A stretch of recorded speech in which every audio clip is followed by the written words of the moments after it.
Hello everyone, welcome back to Rob's Gaming Table. I'm Rob. I'm Mel. And we're here to play more Frosthaven. Sorry it took a minute to get started there. The flux capacitor needed charging. Sorry about that, guys. Live streaming tech. It's very complicated, I don't want to get into it.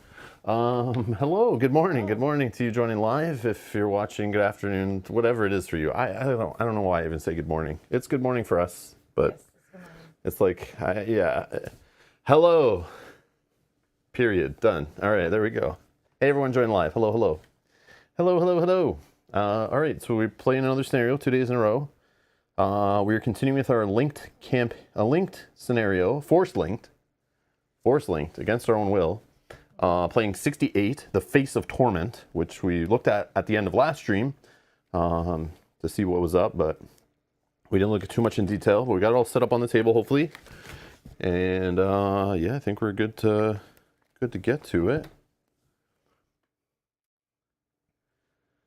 So here's our numbers, same as yesterday. Kind of no surprise. Okay, cool. So yeah, here we are. Here it is, set up. Boss fight time. So we're obviously not reading a road event because it was linked or force linked. So either way, you don't read any kind of road event, which is nice. So we don't get screwed at the start of it. Set up map tiles, retrieve all monsters, shuffle their ability decks. Oh yeah, you got a boss one.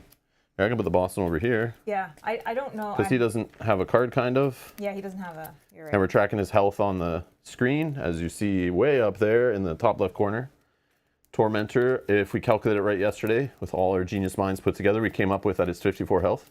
AKA Graham figured that out for us. Thank you, Graham. Thank you. Who's still sleeping, supposedly. I mean, sometimes he says that and then he joins right away. Yeah. So we're going to try to delay an hour at least for Graham to show up. So I apologize, everyone. I'm going to start talking really slowly. Oh, my volume is low. How does that keep happening? It's exactly the same from yesterday. She uses the same mic. You're plugged in, right? Yep. This is going to drive me nuts. Like, I can't keep doing this. This just doesn't make any sense. Is she low when I'm talking?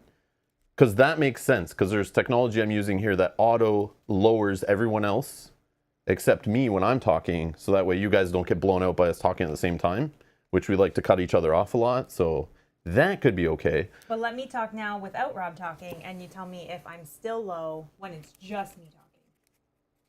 How was that? We'll just wait for the chat to Yeah, catch if you can up. like read a card or something, I sure can. but not too loud, just like how you kind of lowly do it, you know? After ordering initiative, choose one element. This element cannot be infused or consumed by any monsters this round. Still low. Fixed, still low. Oh, it's fixed for Yogi, but still low for everyone else. Okay, but now, how's it now? Officially, I just changed something else, so Fixed. yeah. Just so weird. Ruined. Ruined. That's it. We're not streaming to say it's over. Everything's ruined. Is there something that you have to set every time? I don't know. It's just your levels. And like your mic looks roughly the same distance from your mouth. I don't know. Yeah, I put it in the same spot. I could put it higher. But maybe you're talking, it's a little earlier. Maybe you're not talking as loud as you were yesterday. So we set it based on your volume of when you were reading whatever you were yesterday. We just need to incorporate that into our setup every day, is not trust the levels from the previous stream.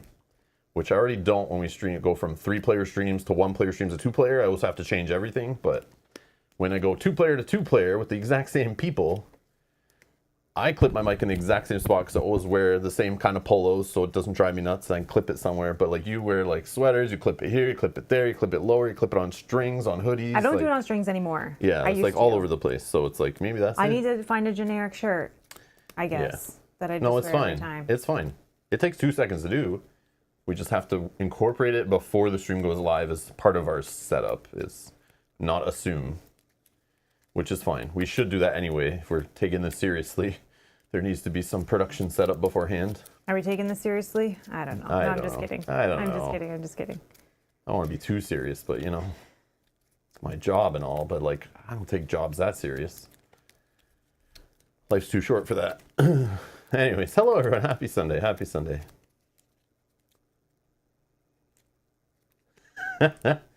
Sallow, I think a lot less people watch the Super Bowl than the people that don't watch it. So I don't think we would affect it anyway, but it's nice to say. That is nice to say. Yeah, that's right. But yeah. And a lot of people just put it on to watch commercials, which is the whole reason they market the Super Bowl, is so you tune in so they can get higher ad revenue from companies that want to promote themselves during the Super Bowl. It's really just a marketing machine. It's like no one's there to watch the 11 minutes of live action football that actually gets played over that 3 or 4 hours. Also, why they have to bring in a big name to do the halftime show. Oh yeah, the halftime show, but that's just sponsored by something, filled with ads before it, during it, after it. But another thing that product placement. People will watch. It's all silly. But we have watched Super Bowl in the past. If your team's in it, that's cool. It's all right. You can watch it. I'm sorry there's so many ads and people are watching it that don't really care about your sport, but it's kind of... I mean, they don't really care, right? Yeah. It's kind of sad. But if you don't care about it, I've learned the best way to, if you really want to see the commercials and all that, you literally wait till like as soon as the Super Bowl's done, 12,000 YouTube channels will have all the ads already online on YouTube ready to go. Even some of the companies release their ads during the Super Bowl. As soon as they aired on the Super Bowl, they're then live on their YouTube channel. And then the halftime show is on YouTube literally like right after it ends. So you never need to tune into the Super Bowl, I learned, which is kind of cool. I feel like I heard that they're even showing the ads early. Yeah, see, it's so like you can already see a lot of them now. Yeah, it's basically driven by advertising. It's like kind of the last thing left from cable that still hangs around. But at some point, people will not have cable, so they'll really need to get it online in a better way than they do now. Because it's really all just driven by advertising. It's crazy. Oh, another Salo says we have 2 Salos in the chat today. Haha. Ah, nice. That's awesome. Well, you're only allowed 1, so if you 2 can just fight it out in a best of 3 combat in a octagon cage match, let me know who wins, and I'll ban the other one. That would be great. Thank you.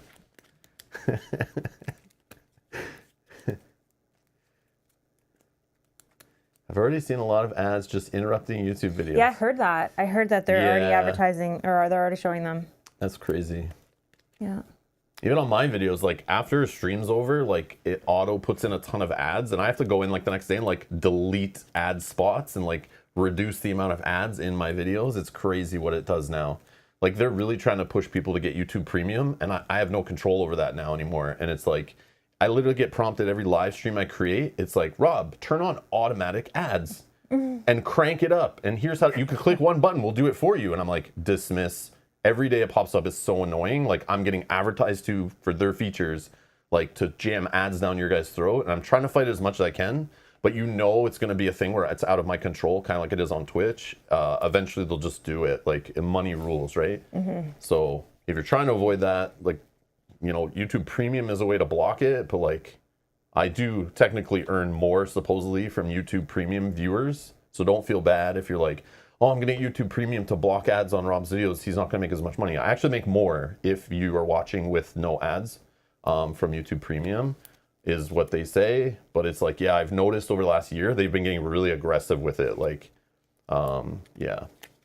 Like during Mel's painting streams, for fun, I turned on, because I don't expect Mel to sit there while she's painting, like clicking ad buttons, or anything like that. But YouTube will harass. So for hers, for fun, I put on like the automatic ads, but you can put it on like 3 levels. There's like super casual, so I put it on like super casual. So if you're watching Mel's painting streams, you might have noticed a couple times like ads auto rolled on you if you have ads viewable on the thing. But I don't know about doing it during these streams. I find like you might miss Mel saying something, but I notice it's more chill, right? But if we're playing this and I'm explaining the rules to the board game we're about to play and literally ads are dropping in the middle of that and you're missing that I can't, that's like, that would drive myself nuts. Like I would lose my crap if that was happening. So because it's not even like on a video where then when the ad stops, you'll come back in that same place. You're now jumped ahead, right? Because you come back to live. Yeah, and watching later, it's not such a big deal. Like it'll bring you right back into the video. It's fine. But like during a live stream, just like disappearing for ads, like, and then you guys come back and I'm like talking about a poll and you're like, what is he polling us about? What was he talking about? I was in the middle of watching an ad, Yeah. Yeah. Yeah, it's tough, man. But I do stream on YouTube. YouTube is Google. Google was literally birthed by advertising. They're run by advertising. So, like, unfortunately, it allows me to do what I do on their platform. So like I appreciate that. I make money too, or else I wouldn't be able to do this full time, be able to buy games like this. So like as much as I hate them, it's like I wouldn't be able to do this if they weren't there. Like I do appreciate the donations and memberships and stuff, but like it wasn't completely that allowed me to do this full time. It also is ad revenue and other revenue sources, right? So it's like you gotta get it from everywhere. So it's the thing. But yeah. Mid-roll during the sports is silly. Yeah. That's why Yogi says that's why I stopped watching competitive stuff on Twitch a long time ago. Yeah, but they're trying to push you to like subscribe and pay for like membership services to avoid the ads.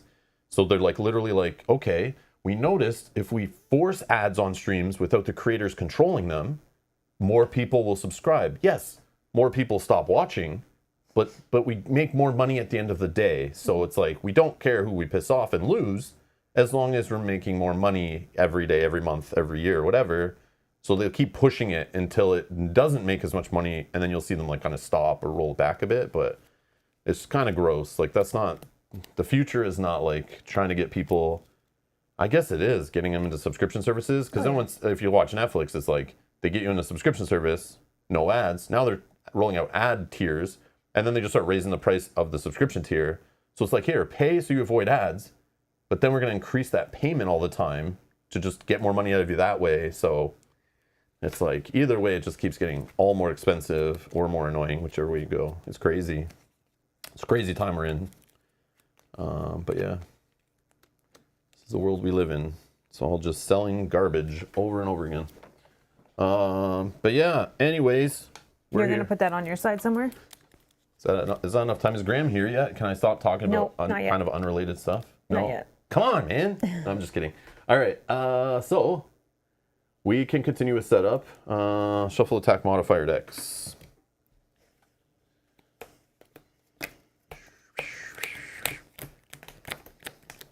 Yeah, take a minute too on like picking cards.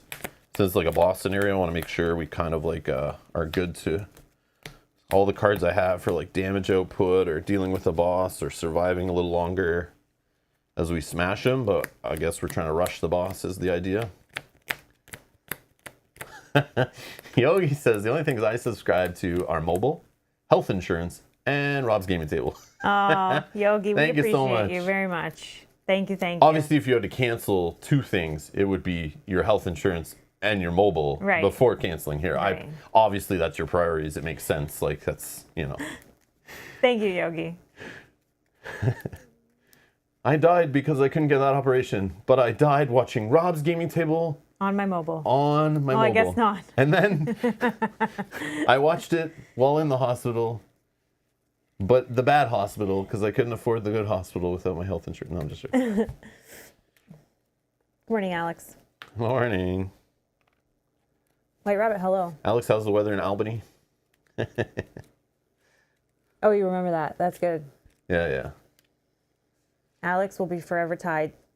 If I remember, there are other Alexes, but Alex's blue palm tree tied with the not using capital in the name, I'll probably remember for a little bit. But we have Alexes that just use Alex with a capital A, different thumbnails. Alex could change his thumbnail, and I'll think Alex is a whole new person. That is true. Because I don't know. Like, I have no face to tie anything to, so. Yep. But there are lots of Alexes on the Even channel. the people that have faces, we can't see them. I know. They're so I try small. my best. And then the worst is in the YouTube comments, they're now putting people's handles. So, like, you're supposed to, on YouTube, have an @ something, and you're supposed to set it up. And if you don't, it'll just set you up with, like, @ your name with a bunch of characters jammed in to make you unique. So now people are leaving comments or asking me questions, and I don't know who you are. And some people I'll know by their thumbnail and kind of some of the words in the handle. But I'm sorry if I comment to you like you're a first-time person, but you've literally been watching for 10 years. Because they're showing me these handles now instead. I need to find a setting or something to go back to the names, because in chat, I only see names. And then the comments don't match what you're chatting with. It's like the Discord problem where people come in Discord with a different name and don't change their name per server with nicknames. I sometimes don't know who you are if you're like messaging me and it's like, hey Rob, this and this from this stream. And I'm like, hi, hello, welcome. Like, I don't know you because your name is different. And I don't know our previous conversation. It's tough, but yeah. It's a problem with all the different services and stuff. But YouTube even, like, it's not consistent on the same service. It's crazy. These are my first world problems I have as live streamer problems.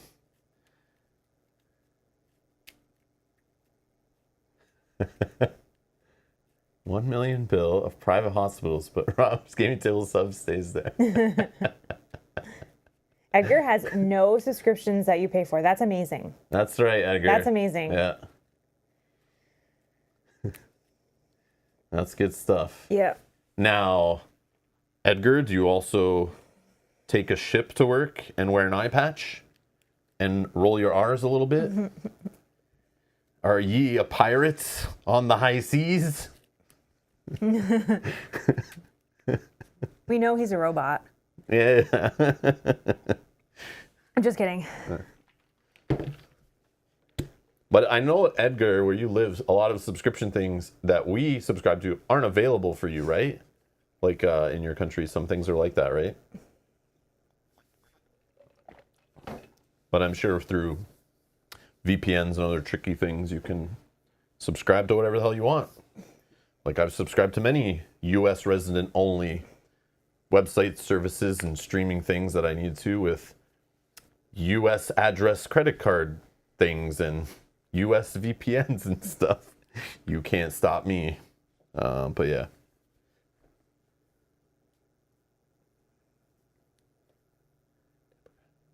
Okay. Cool. All right. I think we can now do the next setup step. Battle goal. No, scenario entry.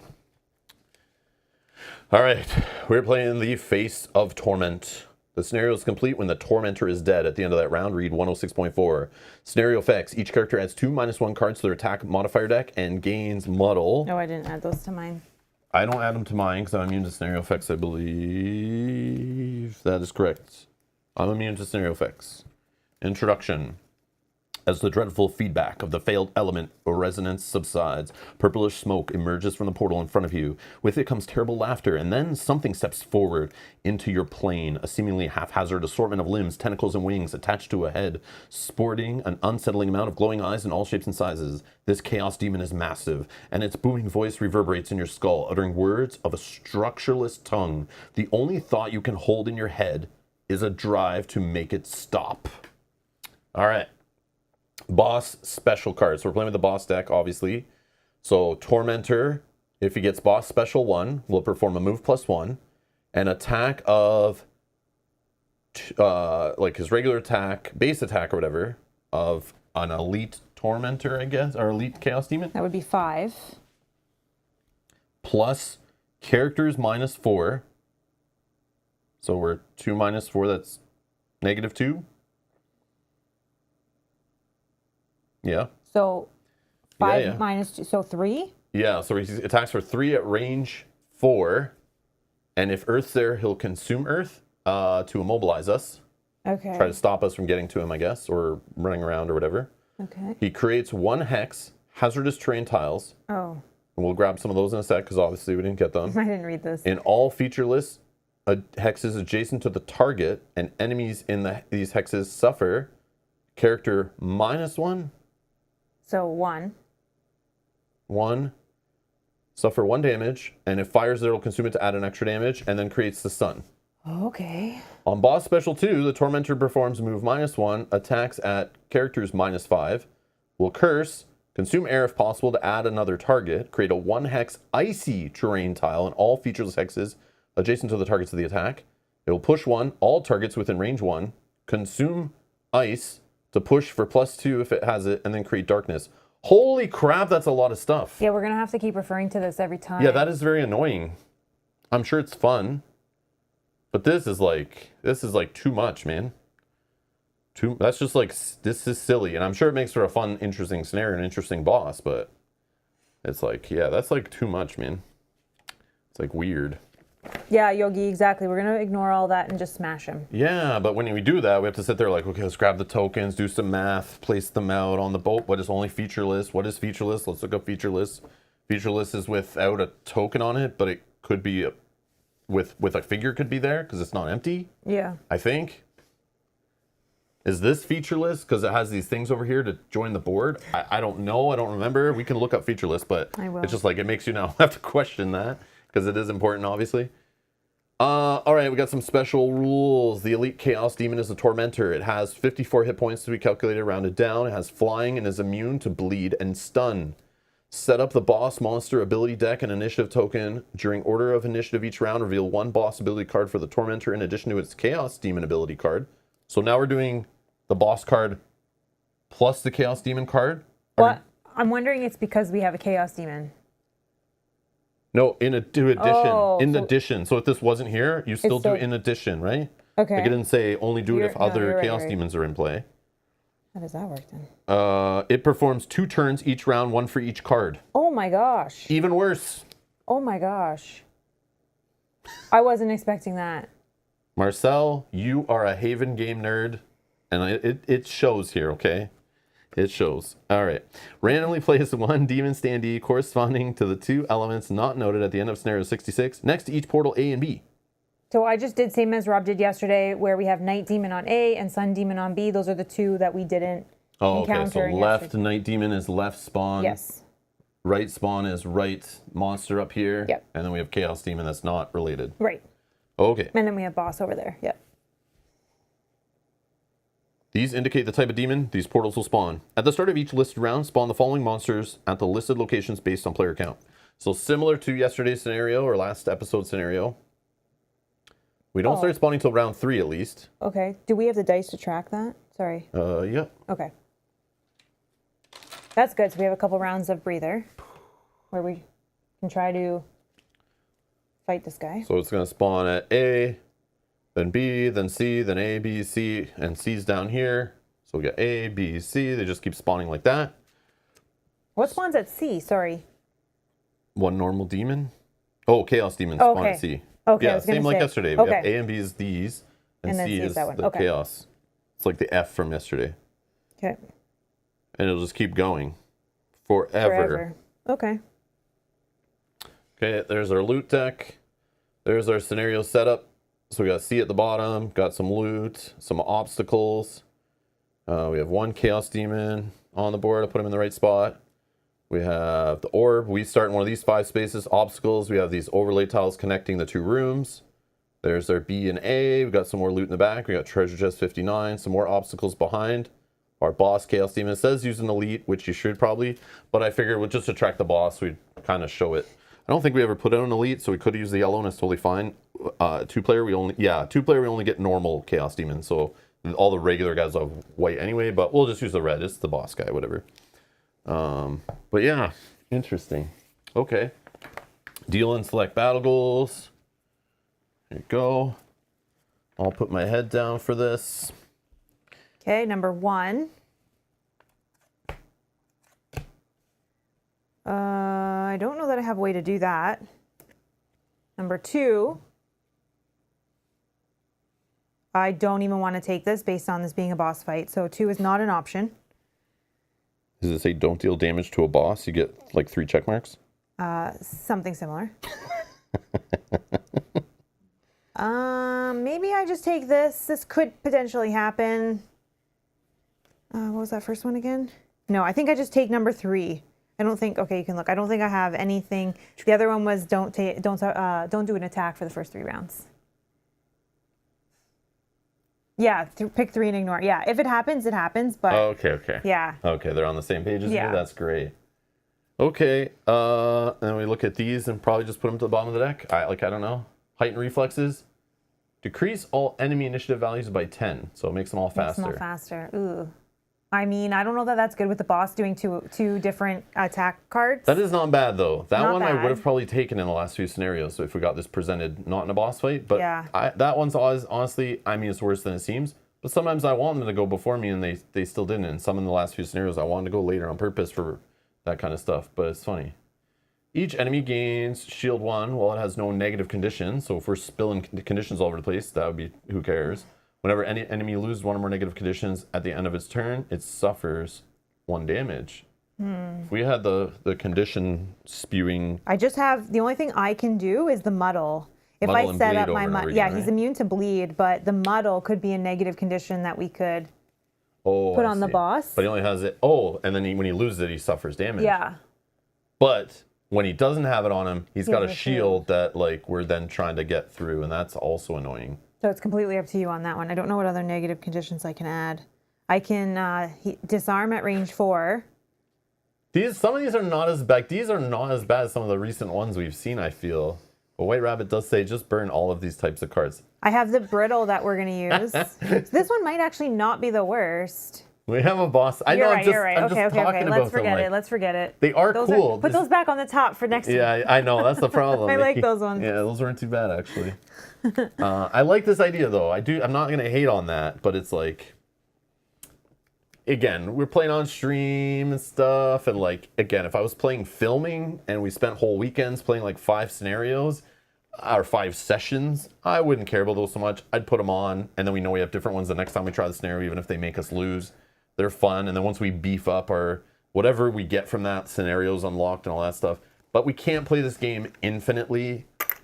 We need to at some point start streaming some other games in these time slots, and I do want to move on to other games. So I kind of don't want to hold us back and increase our chance of losing. I don't mind losing. I don't mind if it takes a while to finish the game, but we've played enough Frosthaven, I think, on the channel. I'm having fun doing it, but I would be lying to you if I didn't say I would like to experience some new games that also take the same-ish mental capacity and have 40, 50, 60, 70 page rule books to jump into, because we've kind of done the Haven thing a little bit over basically half the channel's life. So yeah, I like to experience new stuff, but we'll get there. Those games aren't getting any worse. We'll get to them. But yeah, in my mind, it's like those basically lead to more Frosthaven on the table, because either they open up new things to play, or they ruin your session and make you have to replay scenarios, which is all fine. That's great game design. I'm down with that. But yeah, so just keep in mind, like when I'm saying like, let's throw them away, it's not always for the reasons you might throw them away. So yeah, that makes sense. Okay. I do feel like we're getting close to the end. I don't know if that Shuffle the loot is a deck. real thought. You do another cut on it or however. That coin card's in here. I think it's here. Okay. It's in And the there's top. a treasure in there. Top three. Yeah, let's grab some. Oh, there's treasure in here? Yeah. Oh, hold on. I got to pull that one up too. There's treasure and a Okay, coin. I'll pull them to the top. The coin is the only one that I care about because the treasure all sucks. Select which items to bring. Ability cards. Set your health dials to max. I'm at 24. Okay, so this is a serious time here. I have spare cards here. I have these cards. Okay. So we're definitely making our melee attack juiced. I feel like retaliate is the play here if I'm beside the boss, but he is pushing and stuff, so that might not be the play, but I have range 2 on it. I don't know. Definitely a move. Definitely a move. Maybe a move. Okay, this is maybe...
Not a great attack, but I like the initiative on this one, so Okay. I think we go And you with... applied scenario effects already, so you got your -1s in there. Yeah, let's try that.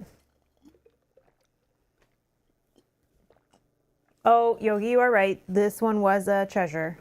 Okay, so they're not all that bad. The only thing I was just going to do is we'll read this feature list. So a hex with no overlay tiles except corridors and pressure plates is considered featureless. A hex with no figure is considered unoccupied, and a hex that is both featureless and unoccupied is considered empty. Empty, yeah. So Okay, these so- are featureless because they're corridor Yep. hexes. Okay. Yep. Okay. Okay, and that if we need to read it Technically, again, this- page 13. Okay. Those aren't corridor hexes. No, so they're not those- even on the board. Oh yeah, they are. Those ones are. C isn't, I think. Yeah, This yeah. one's not. But those are still not featureless, I don't think. Okay, good to know. Alrighty. I only give. It's that bad if we mess up a couple spots, but it's fine. We'll figure it out.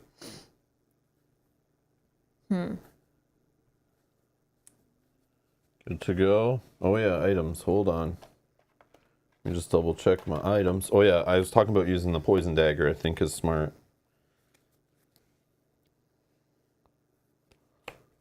Oh yeah, I'll let you think first, and then Oh, I'll I'll ask my take question. the ancient coin. I could probably make him put that in his mouth, and he'll choke on it and instant die. So I'll take that as an item for sure. If I get close enough, just throw it down his throat. He chokes, can't breathe, instant death. It's a Easter egg. Actually, I'll use 2 just in case.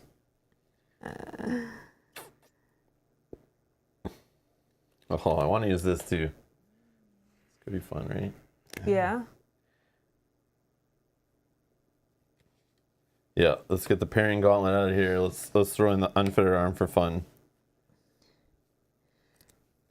I want to use this too, but like I don't know. It's only really like a +2. It's not the greatest, but it's funny to bring in a boss fight a spiked bat basically with a mouth to go fight him. But then I'm like, it's hard to let go of this in a boss fight where it's like battle of attrition. Like his 54 health versus mine could come down to just us bashing the hell out of each other. And if I can heal more than, faster than he can damage me, then it's like no way he wins. But also I can let enemies smash me around a little bit and I won't worry as much. But if we're truly just racing, then it's like even +2 on an attack. That I also probably could do this too and multiply it, right? Yeah. Yep. On the attack modifier card would get doubled. And if you have, +2. and then if I put the brittle, And the brittle. Yeah. It could lead to a crazy funny attack, but I don't know. as long as you bring your card that you can't null. I'm scared. Yeah, my null thing's okay, here. okay. Yeah, of course. Like if I just took all offensive weapons, for my 3 hand slots versus this like healing. But I don't know. Is that the wrong play? We could need the heal. I don't know. I know. I can only heal allies for like 2. Like if You have to be like right beside me kind of idea. I have heal in my attack modifier deck, a couple +1s. I have 2 cards in my deck that have a heal for 2. So like I'm probably okay without it. Oh, I need this to distract him while I shove the coins in his throat. Yeah, I gotta ding the bell to distract him while I put those in there. Just kidding. Just kidding. All right. Actually, that could have been helpful in the last scenario. I said that. Oh. I even looked at it before the scenario, thought this would be key for the scenario, but I don't want to play with it. I just like my other items better. But it is 100% for that last scenario we played. Yeah. Yes, absolutely. I ding the bell, I make an enemy from your side come all the way over to my side. Or distracted from the Going to the Whatever objective. the Exactly orcs. what it's for. Exactly. Or like your lower level teammate, help you out, get an enemy away from you. Mm-hmm. Yeah, of course. But that would be a good team player would play that item, and I'm not that. So, okay. So, anyways, You have your item selected? Because I have a Yep. question that I just want to chat, because this is a different type of scenario. So I have this card where I can disarm the boss. He's not immune to disarm. Now, would that go away after the first card, or will yes. that be... Yes, he takes 2 turns, so it's only lasts for it'll 1 go away turn. for whatever turn. Correct. Okay. He'll have 2 different initiatives. Okay. So it'll end at the end of his turn, he'll clear it away, whichever turn comes first. Okay. I'm almost thinking about going a little bit later, seeing if he moves closer.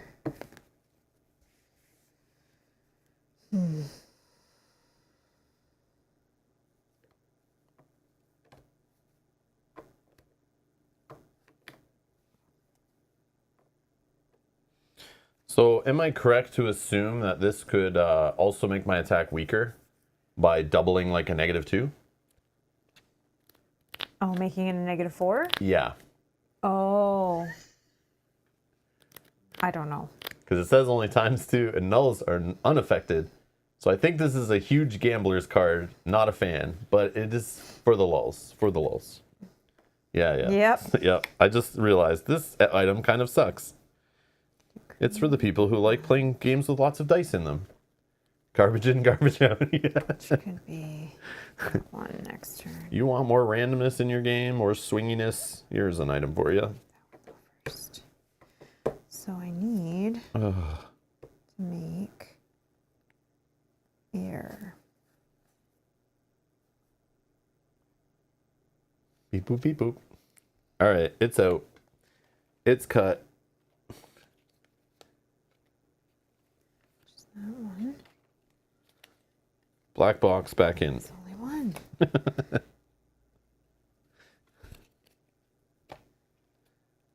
But actually, if you're doing the brittle thing...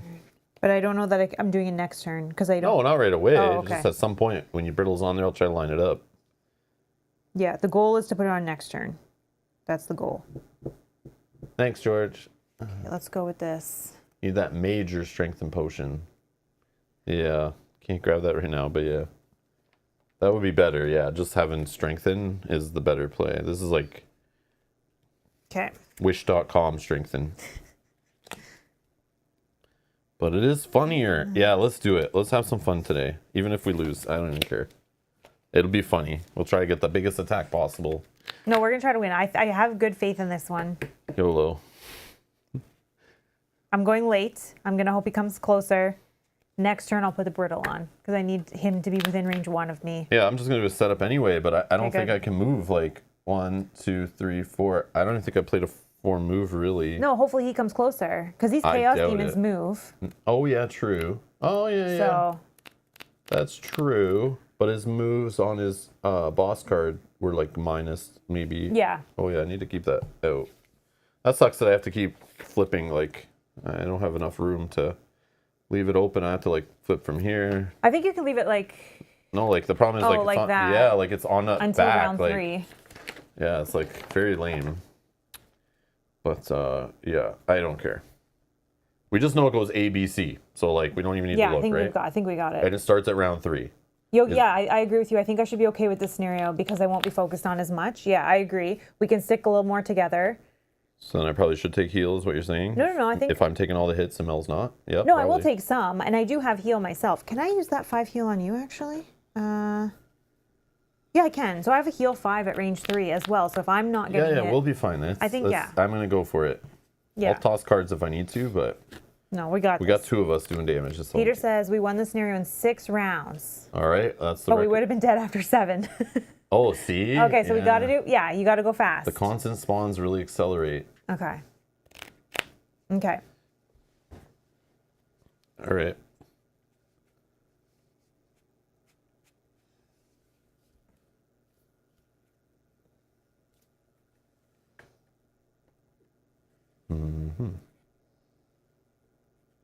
Okay, yeah, I'll just do my setup then. I'm not going anywhere. That's fine. Good. Yep. 71, I guess. 83. Chaos Demon, 98. Boss, 85. And this guy, you got him? Yeah. Okay. You are 71. 71. Oh, you're first at 71. What the hell? Then me at 83. Then boss at 85 and 98. A lot of late numbers this time. Oh, all shuffles too. Dang, I wanted them to go. Okay, so Before we'll just me. set up my retaliates 2 at range 2, and my next 6 melee attacks add +2 damage. And I'm good. Okay. Next. His special 1, he moves for what? I just want to calculate how far Special he's gonna 1 get. is move +0, Move +0. So, and he's elite, so 5. oh, okay. And then he'll this one's- attack for -2, so 3, And then this. with muddle. Yeah. Also, if Earth were here, he could immobilize, and it's range 4, and then he'll create that. Oh, did you get the hazardous Oh, I did. terrain and the ice? You've been muted. Yeah, if you can grab Just grab the whole container. Yeah, yeah. Because it's going to be icy terrain we'll need. Which is like the bright blue versions of these, like, I think.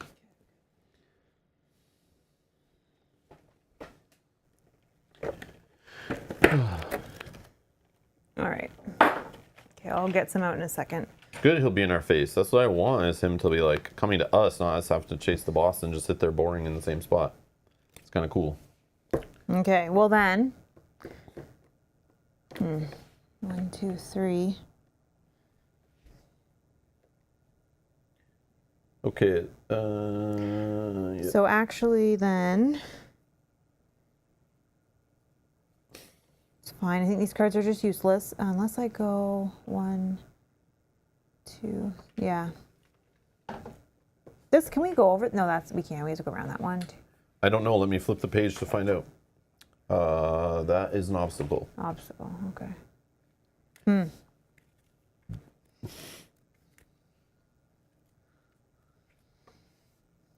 don't know where to go. I don't know either. He's just going to come at us, shoot one of us, create a bunch of hexes on the floor. We suffer damage in those hexes. Okay. Like that. Okay. I think that's good. No, I don't want to make elements that they're going to use. Because the Chaos Demon's going to spend my elements to bane us, which we don't want. Oh. So I don't want to make elements. I did want to, I forgot about that. My shield. For next turn. Oops. But I can get rid of it with this, but... No, they're not going to do it because I didn't create any elements. Okay. But he will. On this card, and then he'll use them on this card. Oh. Yeah. He creates sun, and on the other one he creates darkness. Okay, no, then I'll say... What part of that did you not get? After choosing Miss order Elemental? Elementalist? After choosing order initiative, choose one element. This element cannot be infused or consumed by any monster. So sun. Sun. Okay. No sun. Okay, then we're good. Okay, done. That sucked, but that's Crazy fine. that's on their shuffle card, too. All right. And we're going to get more of these showing up, so then it's increased the odds of getting hit by that. I really should have brought in that shield. Alrighty, boss. Okay. So he's going to move for, you said 5? +0. Oh, plus, yeah, so 5. 1, 2, 3. He only needs to get to range 4, Oh, so, sorry. you know, do the whole... 1, 2, 3. He needs to go here. 1, 2, 3, 4. Okay, so a -2, so attack for 3. Attack for 3. Range 4. Plus 1 is 4. 4, and... And muddle. And muddle. Okay, I guess I'll just block 3, take 1 for now. And then he creates 1 hex hazardous terrain tiles. I don't even know what the hell that even means. Like, what do you use? Can we just use these? But that's like, looks similar to other things. Pick something that's like way off, like the lava. Oh, sure. Like, yeah, How many does he create? in all featureless hexes adjacent to the target. So even in your hex. Oh. Yeah, this is what I'm Then saying. I shouldn't have moved there. I should have moved here. So like that, like you're surrounded? Yeah. Is that right? Sure. And then enemies in these hexes suffer C-1, but if there was fire there, he could consume that to make it even more damage. Then he would try to generate sun, but from now on, they're just hazardous. Oh, and hazardous is what? Like 4 damage or something crazy? Yeah, whatever the scenario says. Oh my god. Which is more to keep track of. Oh, That's why hazardous is only 2. Oh, okay. Okay, it's only 2. It's only 2. But still, it's a cool idea, but this is why you hear people online bitch about Gloomhaven sucking and Frosthaven sucking and should just be video games, because this is like too much. This scenario was designed in like a digital format, and it was fun to do in Tabletop Simulator or whatever software they use to develop the game, but then in practice it's so fiddly, and that's bad board game design usually, right? Yeah. Like some people love that, but you know, most people don't seem to. And that's what I see here happening here. But we'll get used to it. We'll make it work. If it really only lasts 6 rounds, that's not that bad. Yeah. But yeah, we'll see. Okay. So he's done, and then Chaos Demon. So he's going to go first on this one. He can move for 4. He wants to get adjacent to you, so he's going to go into those. But he doesn't get... Oh, he gets hurt by hazardous, but he'll try to avoid it at all costs. But he's still, you're still the target. He's not changing target, is he? Well, you're here where he doesn't have to go through that, right? Yeah, but I think he picks target first, does he not? Oh, Sunday blocked, yeah. Okay. Yeah, I would assume, like, he wants to prioritize a hex where he can attack somebody without going through thing, like the closest that... Yeah, which is fine if it is me. Yeah. 1, 2, 3, 4, which he can get to. Yeah, so I would assume he'd go there over running through stuff, right? I don't know. Yeah, that's fine. Why not? Why would you think not? I don't know. I feel like you go check the rule book. No. I feel like it always mentions like everything it can do to avoid a negative hex. No, you're probably right. I just, for some reason, I thought that we would get the benefit of his hexes. Because there's like an infinite path to somebody 42. that doesn't have negative hexes, so it'll go there. Like the only time it'll go on negative hexes, I think, is if there's no other way to get to somebody with infinite move or whatever, right? Hey, Jackpot Man.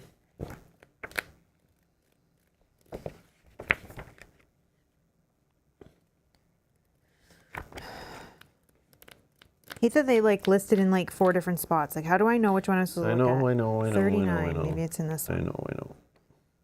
No. Just the one that's bolded. Yeah, I always that's go to this that one. page, usually find the stuff. Monster movement. So on the page before that's focusing. Oh. Oh, I should have looked at focus, not movement. Yeah, at the start of its turn, a monster finds a focus. This focus is the enemy it can perform its attack on using the fewest movement points, determining the shortest path possible. It takes into consideration the effects of difficult terrain and icy terrain. For a melee attack, the monster identifies the shortest path to a hex from which it can perform a melee attack. For range, blah, blah, blah. If the shortest possible path would bring the monster within range of multiple enemies, it focuses on the one who's closest by range to the current hex. If those enemies are equally close, it focuses on the one who acts earliest in initiative order.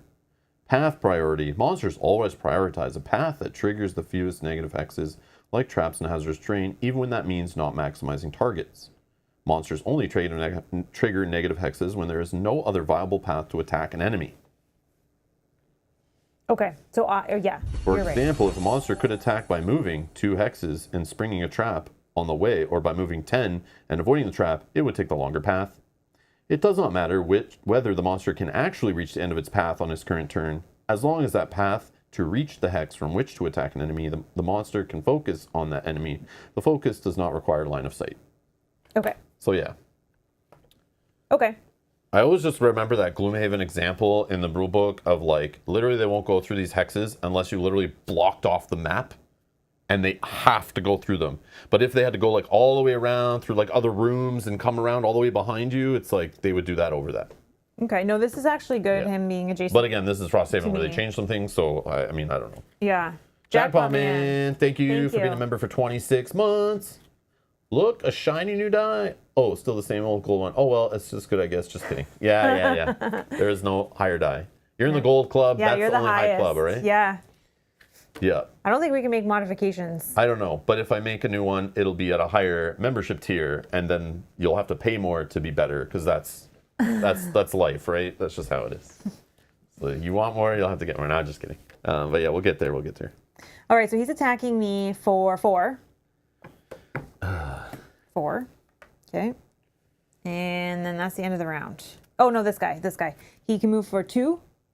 1, 2, and he can't attack. Okay. And then nothing spawns this round, going to round 2.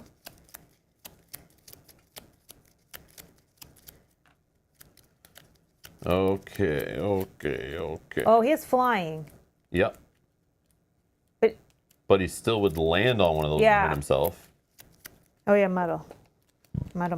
Like he still, if he flew, he can't avoid this stuff. Oh yeah, he can. He could land on this object, right?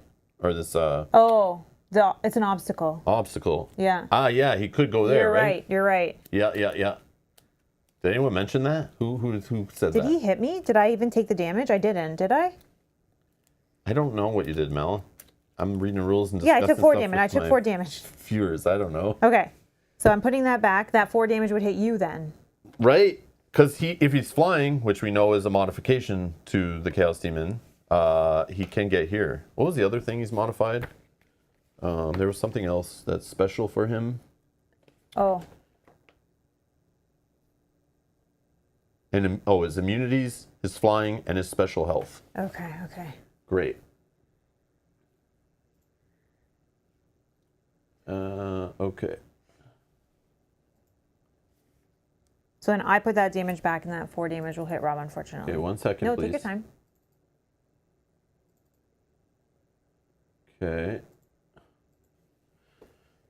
All right, so I'm having 4 come at me. You are, yes. Is what you're saying? Yes. Okay. So I'll lose 4. Then I will retaliate for 2. That's me. Yep, sorry. Right? Mm-hmm. Is there anything else that happens? I mean, I might as well... Oh, that's on my turn. Never mind. No, we That's can- not retaliate. That's a different kind of sneaky damage. I think that's it. Okay. Okay. So now So the this- round's done. Yep. Shuffled his deck. I have model. Which kind of sucks. But I am beside him. So that's cool.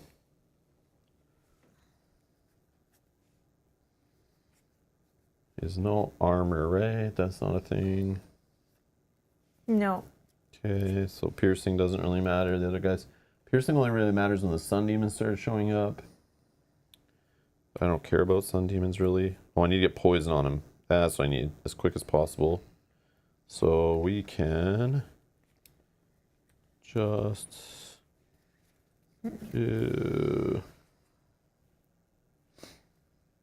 Is it helpful maybe if I disarm him so he only hits you once, potentially, instead of twice? Whatever you want to do, man. But you're going to brittle him soon, right? And then at some point after he's brittled, I'll... Well, when you're not muddled, ideally. That's what I'm thinking. So I'm going to play something not as insane right now, kind of. Okay. And then Not one of my highest attack cards because I'm muddled anyway. I don't know. But hopefully retaliate damage. We can get some funny stuff going there. I'll probably just burn this on him. We're just going to rush him. All the damage. that card, and then I need this one. I guess. Yeah, I wish I realized he moved like that because I would have played that card where I could have had him take 3 damage every time he moved adjacent to me. But I didn't realize that's what he'd be doing so much. But maybe he doesn't. We'll see. I'm so used to bosses. Kind of like standing in their room and you have to go get them kind of thing. Okay. Ready? Yeah. 21. 20. Chaos Demon. 77. Ooh, I like that one. And Boss. Special 2. At Accelerated 17. power. No. Okay, well, at least he won't attack this one. Okay, so Boss is Yeah, first. that sucks right before I put my Then freaking I'm retaliate on. 20. Then you're 21. So annoying. And then 77. Okay. Boss is acting first with a special 2. Special 2. Performs move -1. Attacks melee. This one's no range on it. Okay. It's going to attack for plus C -5. So -3. Okay, so he's attacking for 2. 2.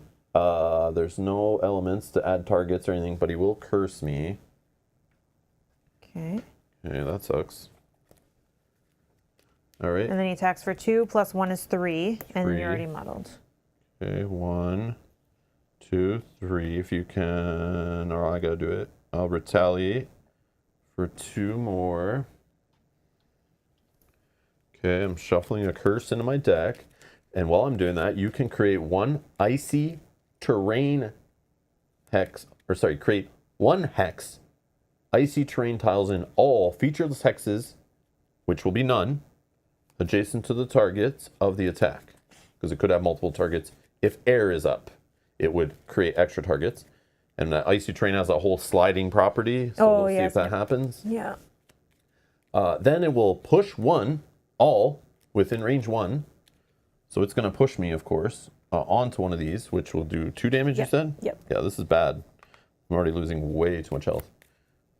So yeah, I'm going to be pitching cards in this scenario, I feel. Maybe We'll I can see. heal you for 5 next. Yeah, it's fine. I don't need to heal right this minute. We got to still damage him. Yeah.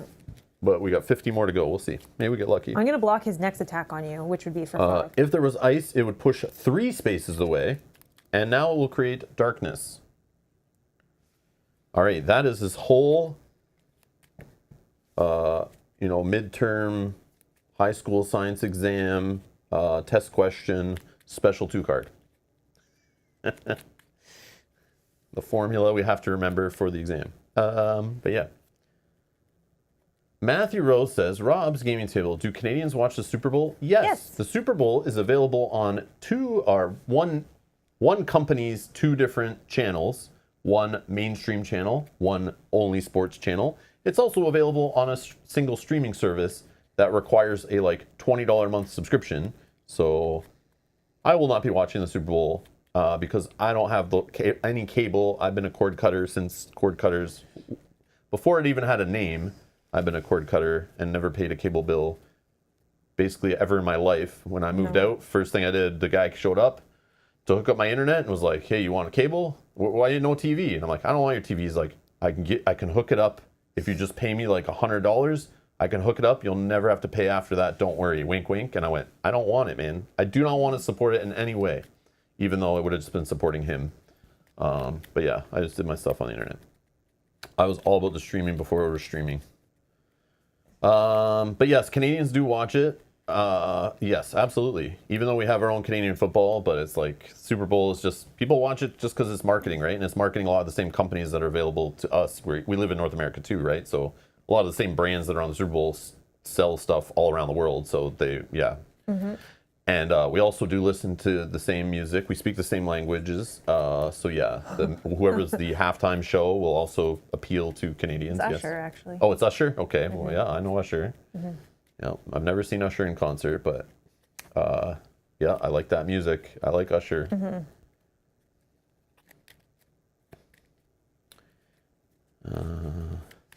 Okay, I think the boss is done. My turn. So now, not that it's a problem, but I need to get within... Oh yeah, I could use an antenna to watch it. That's the other thing. Yeah, Matthew. Range 2. Yeah, antenna to get TV stations. Yes, that is a thing. HD antennas do work just like that in Canada too, yeah. I always forget that that's an option. We used to do that at our last house. Yeah, we did. Had an we had antenna an up. In this house, there was an antenna up, but then I took it down because it looked ugly and I didn't want it on the fence. Yeah. But so I just was like, And I know you can do antennas indoors and stuff and put them up in the attic and stuff. I'm just too lazy for that. Everything on the internet looks good to me now, so it's whatever. Yeah.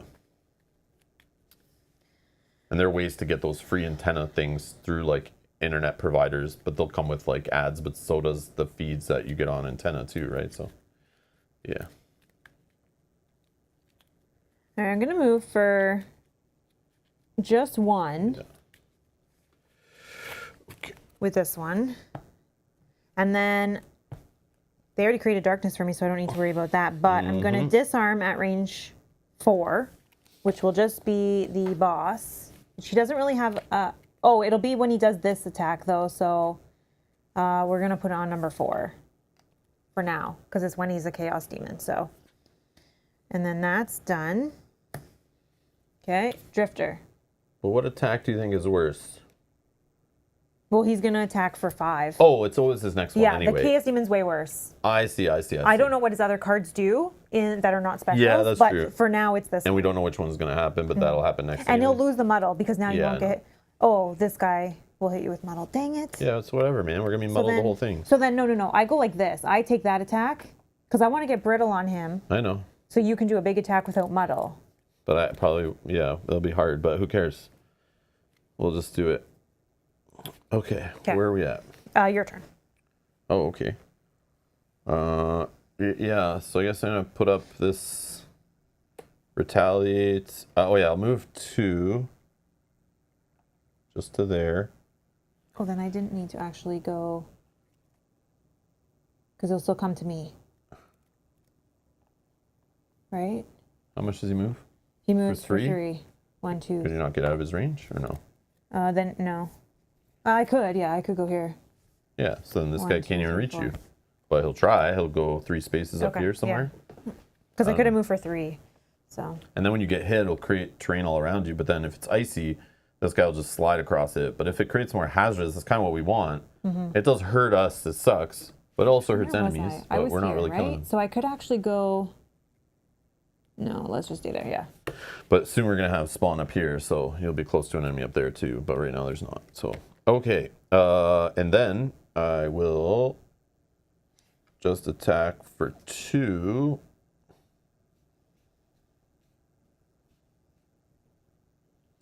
Adding poison. That's muddled. Yep. It's either 0 or +2. That sucks. That sucks. Okay.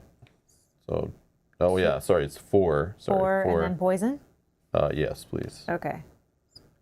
So you'll have to adjust the counter. So 8 we're going to, right? Yep. And now he's poisoned. That's good. Okay. Yeah. So now the pain train begins. Zarps! Hello. Watching from South Africa. Welcome. Very nice. Wow. Hello, welcome. Welcome, welcome. Love it, love it, love it, love it. Matthew has a question for you. Do you watch the Super Bowl in South Africa? Just kidding. Matthew, how was the rest of your birthday yesterday? Yeah. No, you're not derailing. No, It's fine. You're fine. You're having He's fun. messing with you. It's all good. Yeah. I'm glad you're here and discussing stuff. Okay, Chaos Demon's gonna go next. This guy, he is already adjacent, doesn't need to move. He's disarmed, so he's not going to attack. They're going to create all elements. Then we know this guy is just moving 3, 1, 2, 3, and he can't get me. And nobody's muddled, so if we can go first, I got to get the brittle. But another thing, we travel to the U.S. too. We don't live far from the border, so we go to the U.S. And I've seen in like going into Walmart or Target or whatever, you see like the big displays for the Super Bowl and Doritos, Tostitos, Pepsi, whatever the hell sponsor it is, giant thing when you walk in the store pushing all this, buy all this stuff. Super Bowl's coming. It's like a freaking holiday. Like the same way you'd walk into a store, like, you know, Valentine's Day, Mother's Day, there was promoting stuff, Christmas, whatever. You know, it starts snowing, you need this, you need that. But if you go into a store in Canada, we do have Walmart. We had Target, but they suck. But went out of business. But yeah, they'll have that stuff, but not as prominent. There is it there, so it's like they do like know people do watch, but it's not like it's not like as mandatory or like in the DNA and like, but yeah, people still bet on it and all that kind of stuff and watch it and have have favorite teams and stuff, but yeah. But it's a thing.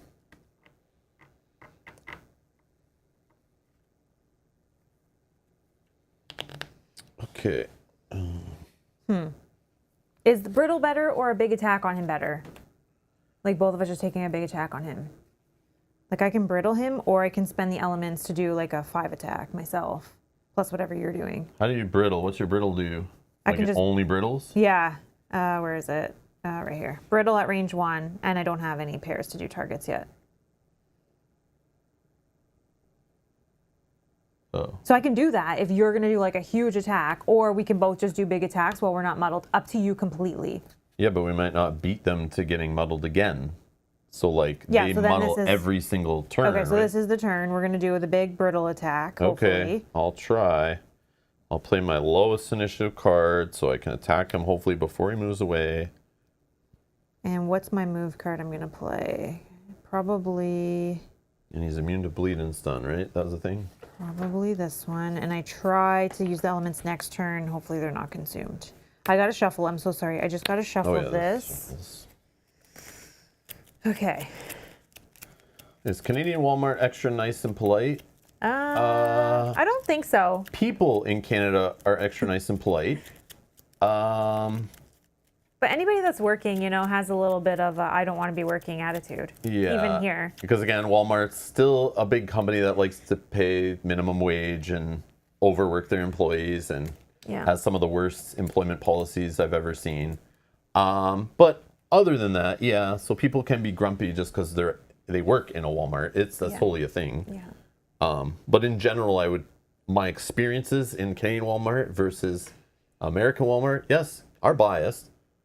But there are some friendly ass people in some of the ones we travel to in the US. Yeah. even like not close to the border, like driving, 10 hours in the US, will still stop at Walmarts and things. And they're very friendly people, but they're also not friendly people. But again, like they need their job, so they'll be friendly, kind of thing. Same idea. Still, yeah. Yep. But, yeah. Sorry, just want to read. The Zarp says, LOL. I'm sure some do. We do have ESPN this side. We watch with our pet lions on the couch. That's amazing.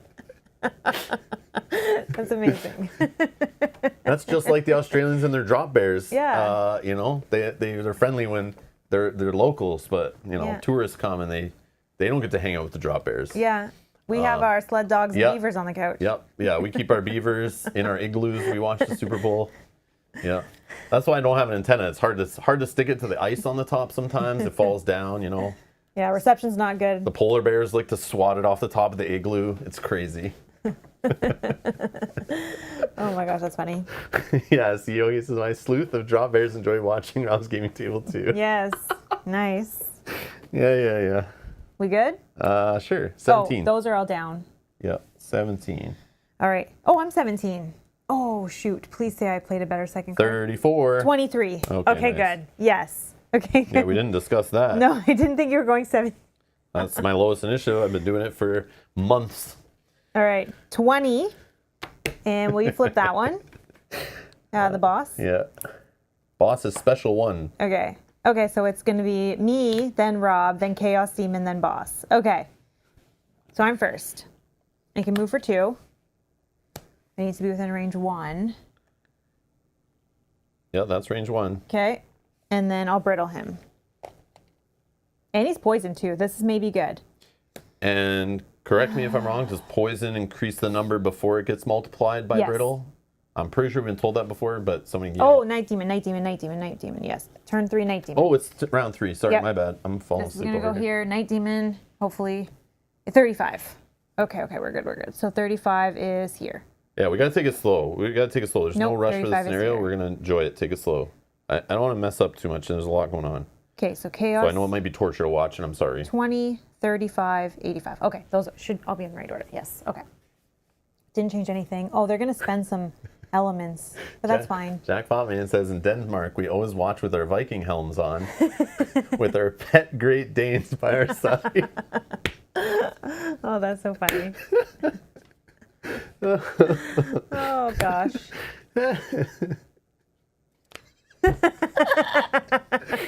Jacko says, drinking bourbon with my horse and shoeless pregnant something head sister here in Kentucky. The stupid heart thing blocks part of it.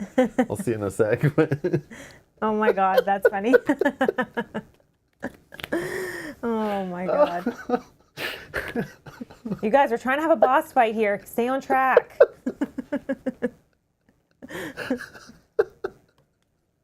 Oh man, you guys are horrible. We're playing Gloomhaven. This is serious stuff. Okay, No, we're guys? playing Or Frosthaven, actually.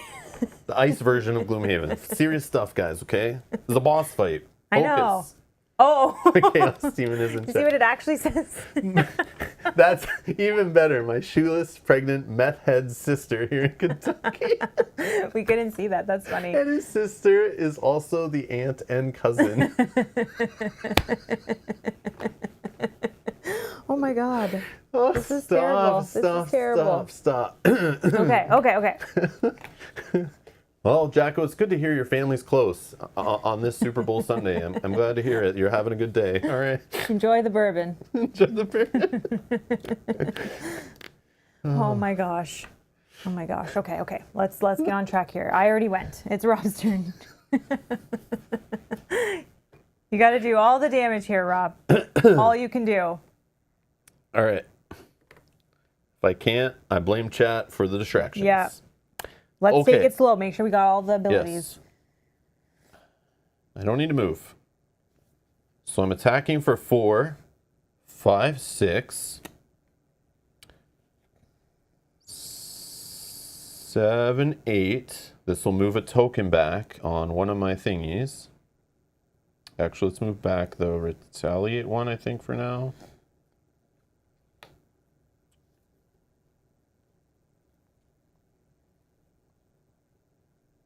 Oh yeah, I forgot to do the stuff for 4. I'm gonna do this now. I keep forgetting it's there. Okay. Yeah, he's suffering 4. I'll just do that on my turn.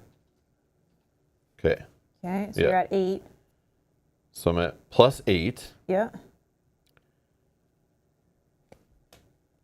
During your attack ability, double the numerical value of the next attack modifier you draw, but these are not affected. Okay, so this could reduce it, but it's fun.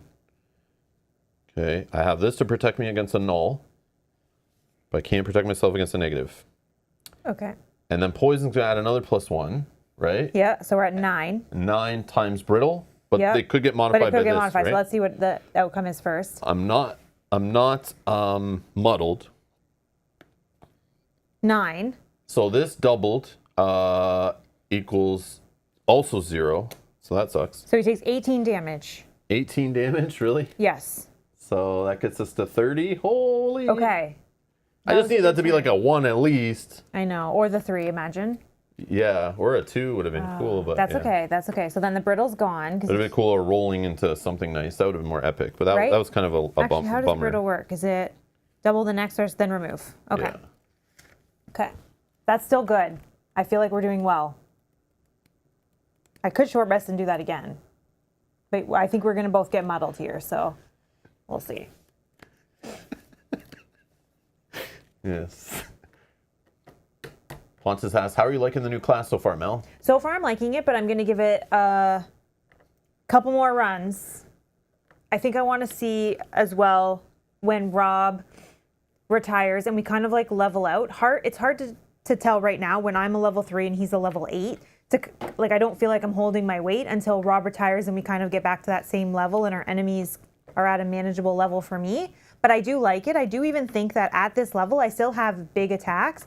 I do need more infusions, but with this situation, I'm like trying to not use ones or infuse ones that they're gonna then use. So we'll see. But I do like it so far. It's definitely fun. Sorry. And then I will just I think he's gonna attack me if that matters, but yeah, I'll put up the shield, but like I don't think anything's attacking me unless I jump out of here to get into range of these guys. oh, have you not moved yet? No. Oh, So I could protect you. you could. I have retaliate, but like I don't want to waste retaliates on these guys. I kind of want him to keep hitting me, but if he's gonna hit you, that doesn't. All 3 of them are gonna hit me. I think that guy can Okay. move for 3. So I can jump two, then. 3. Oh, not the night demon, just this guy actually, just these 2. So if you wanted to get on this side, oh no, you don't want to be beside me though because he's gonna put the Yeah. So here I Fire. go here, but can this guy reach me? 3. 1, 2, 3. Yep. Yeah, that sucks then. Oh, then go here because if he's gonna attack you anyways. Oh, and he's got range. Oh, he's got range. Yeah, but he'll move back 1, and then still get retaliated on. But again, like Oh, so then I'm not gonna waste so then he any would have damage. attacked you in there. So you could stay in there if you want. Yeah, Then yeah. only the boss will hit Okay. me. Okay, that's fine. And will he move to get advantage, not a disadvantage? Who? Oh, he can go on here, right? That's the space, or is that not a space? What are you talking about? Who? The This, Chaos boss? Demon, yeah, because Oh. it's range. Range. Is that a space beside him to the right? Yes. Okay, so he'll just You move built there. it. It's a mirror of the other side. Okay, so then never mind. Okay. Yep. So all good. I think we're fine. All right, We're I'm only done gonna then. take the 2 I'm armored attacks. up. All right, Chaos Demons first. So the boss is going to move to get to range. Boss is going. No, Chaos Demon, but Oh, this okay. guy first, sorry. So he's going to move there. And then he's attacking me for 4. Oh my gosh, times 2 is 8. That sounds like a card pitch if I ever heard one. Yeah, but these are my good cards. But losing 8 health, you'll be pitching cards right after that anyway. What are you guys saying? But yeah, worth it for the big attack so far. So boots. Oh yeah, boots back. Yeah, thank you, Edgar. Sorry, Okay, that's what you were let's do saying. that, I think. Yeah, Yep, yeah. Okay. Yep. So we won't take that 8. And then he's going to consume the air, or they are, to get 2 shields. But we're not attacking them anyways. Okay. Then this guy, he is already in range to hit you. And then he's attacking you for 3. 3. And then we're both muddled. And then retaliate against him, please. Yep. For 2? Yep. On number 1. Okay. Oh yeah, block 1 damage. I block 1 damage. Block 1 damage. good, block good. 1 damage. Block. Okay. Perfect. Night Demon. The Night Demon is going to attack. Oh, they're not even moving. Sorry, I should have actually fully read the card. Not attacking, not attacking. And then they're going to consume the sun to curse themselves. You throw me a curse? They're cursing themselves. Because of the sun. Is that like when I swear under my breath at people in the chat? And you curse yourself? Is that cursing yourself? Is that how that works? Yes, Yogi, we will smash boss more. Yes, yes. Smash boss. Listen, we got to get through the boss's turns first. That takes a little while, okay, Yogi? Yeah, Stop he's rushing got 2 us. turns, this guy. Quit putting pressure on me. Okay, now boss. Special 1. I can't remember this one exactly. If it's Oh, yeah, we forgot to move the round counter up. We fixed it, George. I know, yeah, George will catch up eventually. Yeah, we fixed it. This is going to be long rounds. I will forget. Yeah. So now we're doing Thank the you. boss, and he's doing special 1. I think it's Special 1. range or move plus 0. It is range 4, though. so he's already within range. That's good. He will consume Earth to immobilize. Okay. So he's gonna mobilize. Okay, so he's attacking for -2 Minus So 2. 3. So 3. at range 4. Yes. It's you? Yes. Okay. Because I'm first on initiative. We're both the same distance. Okay. You still gonna mobilize though, right? Got it. Then it will create a 1 hex hazardous terrain tiles and all featureless things around you. So all these spaces up here. Do I have any more If you don't lava? have, just grab something else. Like I don't really care. I'll just grab these like these ones okay to use? I don't know. That's why this scenario is so lame. It's like they don't have the components for this. I'll use green. Okay, Like, we'll go it's like- green next. yeah. It's like tell us what terrains to use. I know it's supposed to be like unlimited and use whatever, but it's like that's annoying. Okay. That's annoying. Okay. Okay. And then anyone in those hexes? Nope, no one's in those hexes. No one suffers damage. Then sun gets generated. And that's it would consume fire to increase the damage, I think, in those hexes. So that's gone. It consumed earth to make immobilize. Creates sun. So there's our current element status. Okay. And there we go. Alrighty. That was the end of the round. So good, good. I need to stop reading chat because I got to pay attention. There's a lot going on. Yeah, this one is. That's my excuse. That's how I felt when we were playing yesterday. Like trying to play a new character and the stress of everything. You used the Meeple military units from Brazil, Imperial, out for Frost, like to do this, like, or for like another scenario we needed to like track stuff. Oh man. Okay. Someone caught it. Okay. Is that the round? That's the round. Okay, so new round 4, we're spawning a sun demon at B. at B. I need to get on the bottom side. I feel like I'm going to be in trouble Yeah, here. yeah, but those guys up there suck. And I can hide in the But we're middle both of this. surrounded, so potentially they'll take some damage coming in, but I just want to focus on the boss. But I'm immobilized, so do I have anything range? Hazardous terrain. I only get hurt when I enter it, right? Can I just stay on it every round, or do you keep getting hurt every single round? No, I think it says only when entered. But I forget in this sorry, game how that pass works. me that book. I'll take a peek. Well, that's someone in the chat might know in 2 seconds. Oh, yeah, I just okay, let me figured, pick like, my card, and While then we're if they shuffling haven't- cards, like they might have the answer. Yeah, you're right. Because You're it'll just take longer if I need to look that up. But it doesn't matter right this minute. I'll look it up in a sec.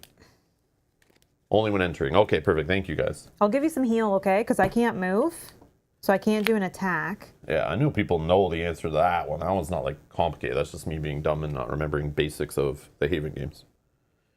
Okay, I'm gonna give Rob some heal on And this this stuff one. all goes down, right? Yeah, this is all down. Okay, so only sun is up, if that matters for you.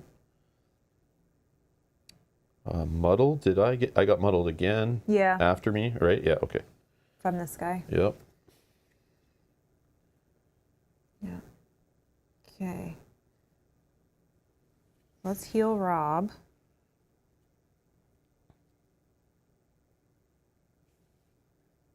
So we're just playing heal this turn.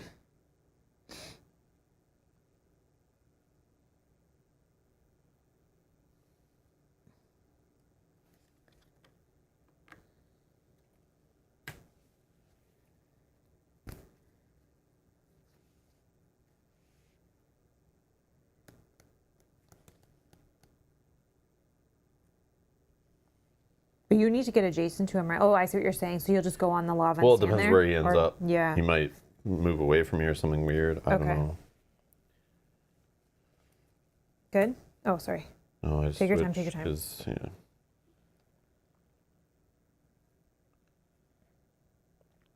Dustin, that sounds so awesome, doing a group mall scavenger hunt at the West Edmonton Mall instead of the Super Bowl nonsense. That sounds fun.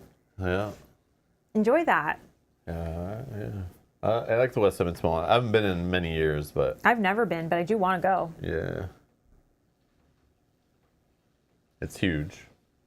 Not as cool as my trip to Mall of America. Okay, America does that shopping big, but the West Edmonton Mall was cool. But part of it was like under construction when I was there, so it's like I didn't get like the full experience. So it was like some of it didn't look as great, but it definitely is cool. I had a good afternoon there. Yogi, I can't go big on this turn because I'm immobilized, and he's not. No one's adjacent to me, so I'm playing more of the heal, get rid of the immobilize on this turn, and then next turn maybe I can. You can bring that potion and get rid of stuff. This thing? No. Oh, you're a It noob. no. You didn't learn yesterday? What was I gonna take out? I don't know. Anything else? I need those two though. Maybe Yogi's right. Maybe I need the pocket, the cloak of pockets. I don't know. I don't Maybe know. you've got too much elemental. Who knows? Not enough pockets. See, we're on the same page. I know. I'll get more pockets. Okay. She's a higher level to carry more stuff. More experience you really need. Oh, Scott. Hello. Love you guys. Never get to chat as I am a TV watcher of your Oh, streams. Scott, you Love think that. I'm glad you're here, and but I don't fall for your excuse, okay? You're chatting right now. I know you own a mobile phone or a tablet or a laptop or a child or somebody in your home that also has a mobile phone that you can yell at to type in the chat for you, okay? I know your TV you're watching on probably also has voice commands that you probably can tell it to chat for you. Also, if you're watching with a console, you could use a controller to chat. And I know all these things. I've done them all myself. But on the serious side, I'm only joking. Yes, I get lazy too when I'm watching on TV. It's nice to lean back. And even though I could chat with the remote, it's not as easy and it's annoying. And also sometimes I don't want to go grab my phone or across the room or whatever and chat. But there's no excuse. Oh, you're so funny. Scott says, my phone belongs in a museum. TV ancient. LOL. Okay. No worries. Okay. You got me. It's okay. Busted. We Damn it. appreciate the viewing. Also, we're not far away from you also having some kind of robot AI butler thing in your house that you could just tell it, or like, Alexa. I did it. Alexa, chat to Rob's gaming table with this message. I'm sure that works. Did it just turn on I probably people's- just did it to everybody's. Siri, Oh my God. open YouTube, type chat in Rob's gaming table. Tell him to STFU play the game. Thank you. End chat. Anyways, okay. I'm just joking, Scott. Thank you for showing up. I'm good. 23? 70. Night Demon. Yeah, 15. I consume the majority of my streams on YouTube, on TV also. Like almost all on there. Can you flip the So boss for understand. me? Just so I can see the numbers here. 14 special 2, and it's 14, not so- shuffling. Boss is 14. Night Demon is 15. Rob is 23. Sun is 50. Siri, subscribe to Rob's gaming table. Ding, ding, ding. No, just kidding. Siri, send super chat to Rob's gaming table equal to bank account limit. Just kidding. I'm only. Janet says you woke up Siri. She has some websites for you. LOL. What did you ask him? I'm just joking. It's Oh. okay. Stop. I'll stop. I should stop doing that. Pontus, yes. Pontus says my Siri is set to Swedish, so good luck. Google Translate? Let me. Oh, sorry, Raw. I just made Raw join as a producer by accident. Sorry. Sorry about that. Sorry that Siri just did that for you. I'm sorry. Raw, thank you. Did Siri really do that? No. Okay. Raw, thank you for Thank clicking you the so join button. much. I'm not even listening to you to know what you even asked them to I do. was only joking. I'm trying to ask her silly things that hopefully won't really do anything. But yeah. Oh my God. Oh my God. That Raw, thank you so much. I'm not sure Siri or Alexi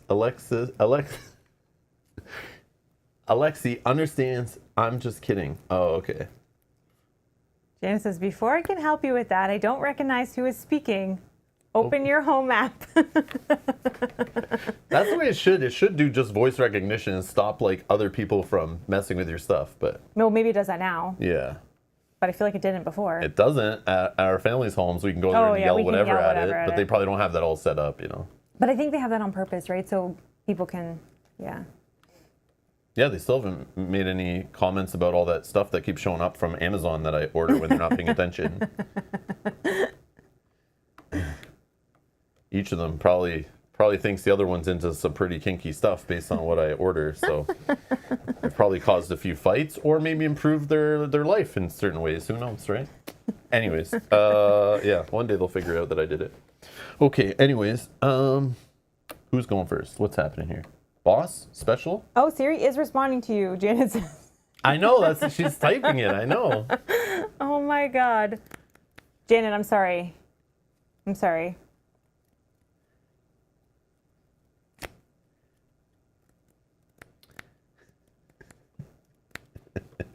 Okay. My entire Yogi.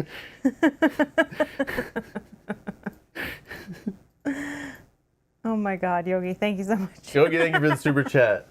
$2.99. My entire bank balance. I'm sorry. A true crowdfunding, board gaming consumers bank balance should not be that large. So really, I'm going to get a bunch of declines probably at this point. Thank you, Yogi. Based on some of those all-in pledges. All right, back to it. Can we play another round? I'm excited to like smash the boss again. Boss is going first. That's special two, two. whatever that means. Move -1. So 4. 4, yeah. But it wants to attack melee. Okay. So it can move back to here because it's flying, right? Yep. It's not affected by any of this terrain, but it can still get the both of us there. And I think it still wants to avoid negative hexes. Thank you. Oh, Mark, thank you for the super chat. 16-month producer. Thank you. If I send my bank balance, you'll be sending me money. That's exactly what I was just saying. Yes. Thank you. 16 months. Wow. Thank you. Thank you for the support. See, Mitch says, I'm now very thankful I do not have Siri or Alexa. There's Yogi's message probably. Yep. Yogi, thank you again. Thank you. Oh my gosh.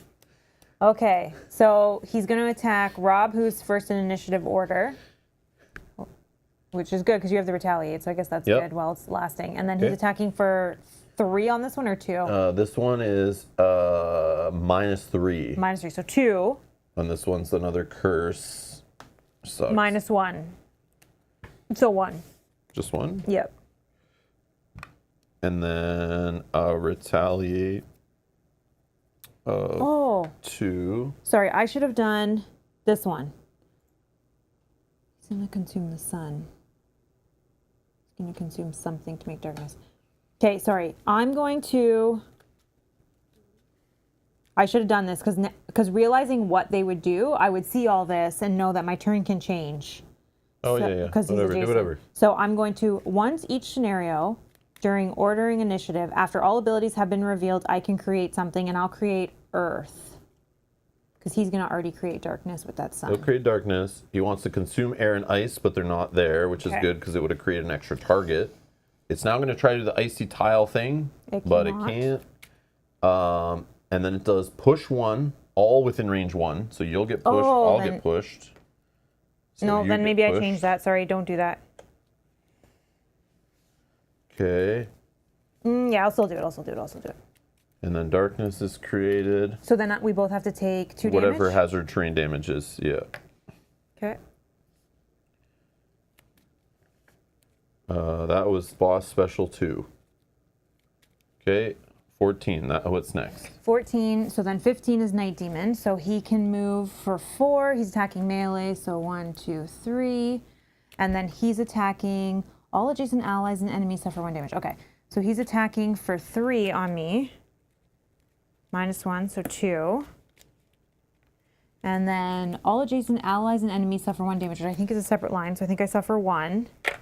Then he's going to consume, we'll say the sun to create dark. Oh, this is, oh, so 50. So he's going to, okay.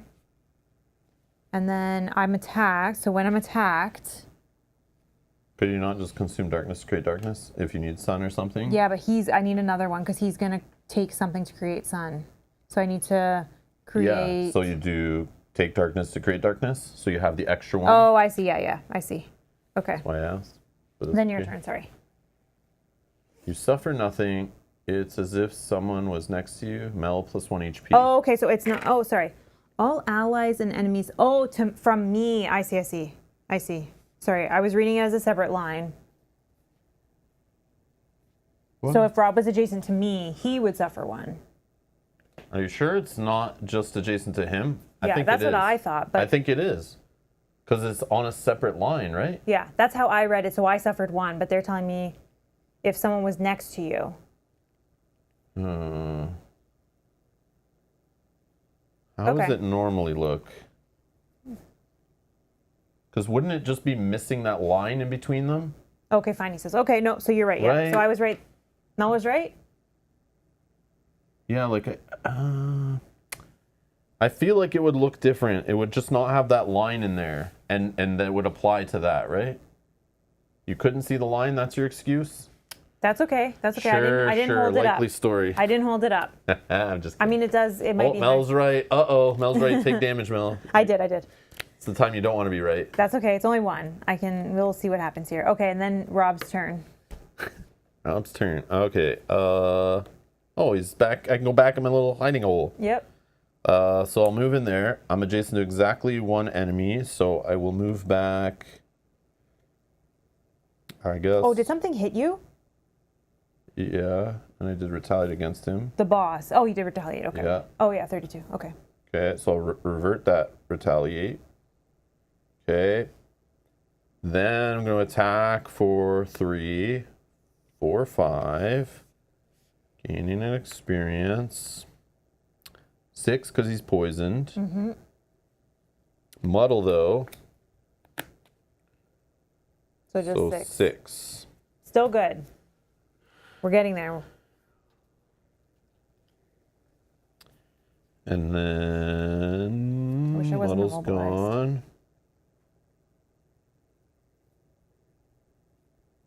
gone. I will drink this just to heal 6 more.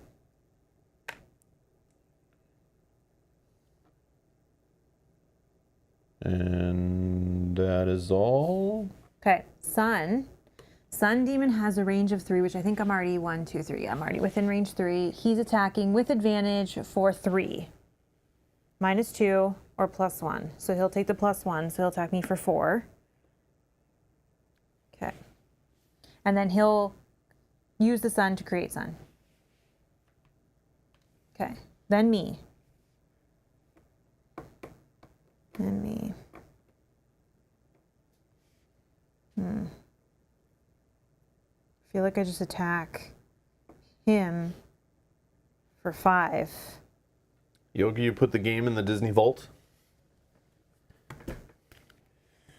Or the cryogenic freezing chamber?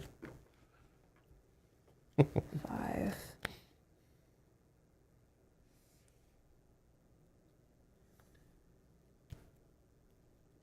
Well, it is complete. Yep. Is it truly, though? You got all the stickers? I don't believe you.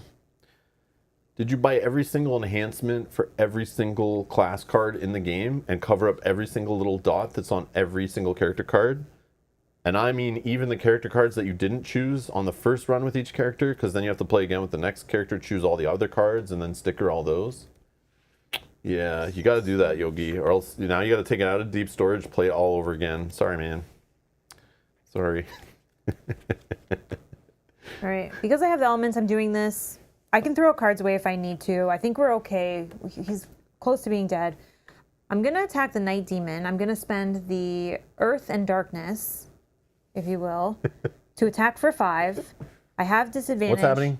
I'm spending Earth and Darkness. Earth and Darkness. To Sorry. attack for 5. No, you're fine, you're fine. I gotta stop. I gotta You're stop looking totally at chat. fine. It's too fun. This is disadvantage, plus I'm already disadvantaged anyway, so Yeah. I'm already attacking 5 with disadvantage. +1 and +2. Oh, so +1, so 6. Oh, he's 1 away. 1 away. 6 on number 6. Look at you fighting not boss things. Well, I'm immobilized, That's so I can cute. only do so many That's things. cute. Then I get to ward myself. These 2 are now gone. And this is doing nothing because I was immobilized. Okay. Do I want to consume any? Oh, they're going to put everything up. So no, good. Okay. So Yogi can't throw away Frosthaven, even though he'll probably never play it again, because the next Haven game will probably have errata and missing things. So it'll be missing like certain tokens for overlay tiles, and traps won't have enough. So if he saves all that, since they basically recycle most of the content again anyway, he'll have extra, maybe some standees that are missing from those enemy types or maybe misprinted. He could have more trap tiles, more lava tiles, all that stuff that's going to get reused, right? He will have, or in case they use this mechanic again and they have like, the plus something material resource, because they'll just copy a lot of the same stuff. He'll have versions he can use when it's all full of misprints in the next game that they make. I do feel like Yogi may need to get rid of it for space purposes. Yeah. But that's just a hunch I have. Mine's going in the fire for sure. Yeah, we'll take it to my brothers and burn it. Yeah, we're definitely burning it. I don't want to touch it ever again. I'll probably take some of the components out, like some of the tokens, maybe, but that's it. But I'm not keeping the whole box. Hell no. I'm burn everything, even the classes I never even opened, all being burned. I don't even want to know about them. Don't even care. But when it comes out in digital, then we'll talk. And if it never comes out in digital, oh well, it's their loss, and not my loss. I won't care. I'll play other games and forget all about it. Mm-hmm. But yeah, this game needs to be in digital, and should have been in digital. Yeah, but obviously they want to sell copies to people first, and then when you realize that you should play in digital, you then buy that again, so they double dip. But it's okay. It's okay. Chaos Demons. Okay, so this one first. He is already adjacent to you. He's attacking you for a straight 5. Nice. 5. Woo. And retaliate 2, right? Yep. Nice. That's you. Yeah, I Oh, know. so Let he'll be me at just get my 40. experience first. Yep, 40. Okay. 14 left. Okay. And then they're going to generate all elements. This guy, though, here's the question. I think that the only space he can get to is here to attack me. Who is this? This one? Because he's not going to attack you in there. He's going to try to get to here. Yeah, 'cause he has a he's going to clear move path. for 3. Oops. Okay. And then that will be the end of the round. So we'll do some shuffles here.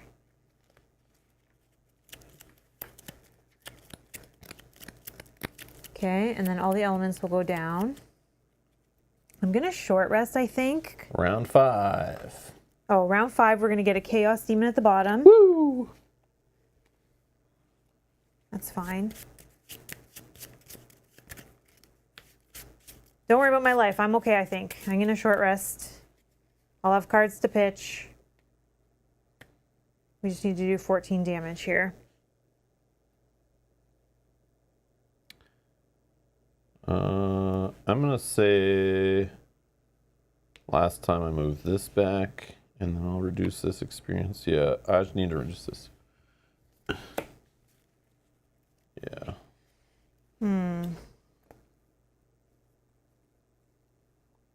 That's a good attack card we just got rid of, but...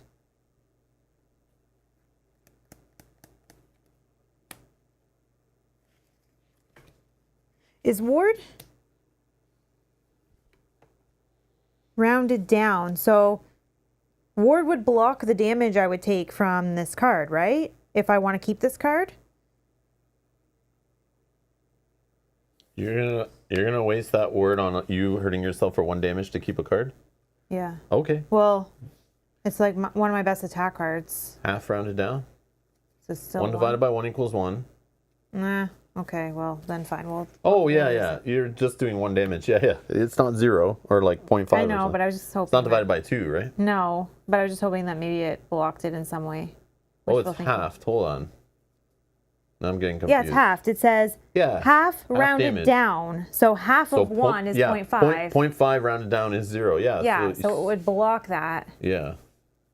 And then how do I move in an attack? I don't That's think weird, I can. right? Using it for that. Okay, well. But whatever. Go ahead. Do no, whatever. it's fine. Please. No. Then when I short rest, you may consume 1 element, which I'll consume the fire. Okay. To ready this. 1 hand item. Okay, then put these back in my hands. And I want to move. I need the what?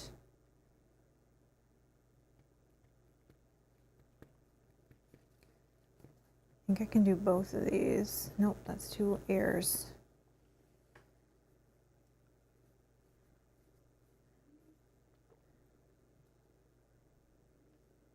It's a heal on the bottom. That was my only heal on the bottom.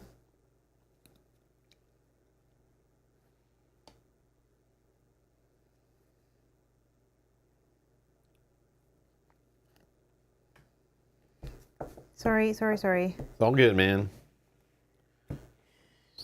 I think that's good. Is that my lowest initiative? It's new character delays. It's all good. I understand. I'll have those soon, I'm sure. No. Let's do, I think we can do these 2. Or new card choice AP is what's happening. Okay, ready. 27. 23. Night Demon, 46. Oh, no. 17, 98, and 17. Come on, man. Oh, 2 17s. Dang it. So we can choose here, right? It doesn't matter, actually. Let's have this guy go first because he doesn't do anything. Then boss. And you're 27, so then I'm 23.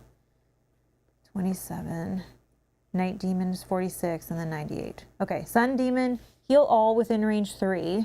1, 2, 3. Doesn't reach that guy. Doesn't reach the boss. Great. And then that's perfect. Consume Sun. Oh, no. To target all? Nope. I'll say that they can't spend or consume Sun. Well, he's just trying to heal 1 person in range 3. I don't think that changes it doesn't change like range. all on the board? No. Oh, okay, then let's leave it. I think it's still range 3. It's just healing everyone within range 3, which is kind of gross, but he's a good thing he didn't move up and then do it. Is there, for special 2, does the boss need an element for something? Because I can say that one can't be used. Sorry, the boss, 17, special 2. He wants to consume air to add targets to his attack. Okay, so he can't do that. Okay. You're not letting him spend air? Right. Because I want it. Okay. But I just have to do that after initiative, so I wanted to make sure I... Okay. So then boss. All right, special 2, move -1. This is a melee attack. He's already beside me. This is another curse. Oh, man. I'm going to be drawing these curses soon, I'm sure. Okay, and no air. You can't consume it. So he's hitting me for -3, so it's 2. 2. 2. Okay. Muddled. And I'll retaliate for 2. Shuffle. Okay. Then he does icy hexes. Can't do it. Then he wants to push. And he's actually going to consume ice to push for 3. And he's targeting all within range 1. So I think he just pushes me and I bang into this objective. Or can I go around it? Like, am I supposed to do a straight line in this game? I remember that was like that in Gloomhaven, but I don't know. Yeah. Any opinions on that? Let me know. I'm not going to look it up really. I don't care, but he is pushing for 3. So I don't know if I think he has to push in a straight line. Yeah, or do I just have to go around it? I don't know. But there's probably some answer to that in the rules. I'll look it up in a sec, though, if nobody knows. And then darkness gets created. I just want to finish. Okay, shuffles. I'll do all this. Okay. Rulebook. Oh, sorry. I'm sorry. Yeah, so I'm going to look up push. Unless somebody, okay, push. There might be rules for that. It has to be, right? 32. Force movement, push. Force the target to move up to X hexes away from the figure. Each individual hex must place target farther in range from the figure. Push or pull.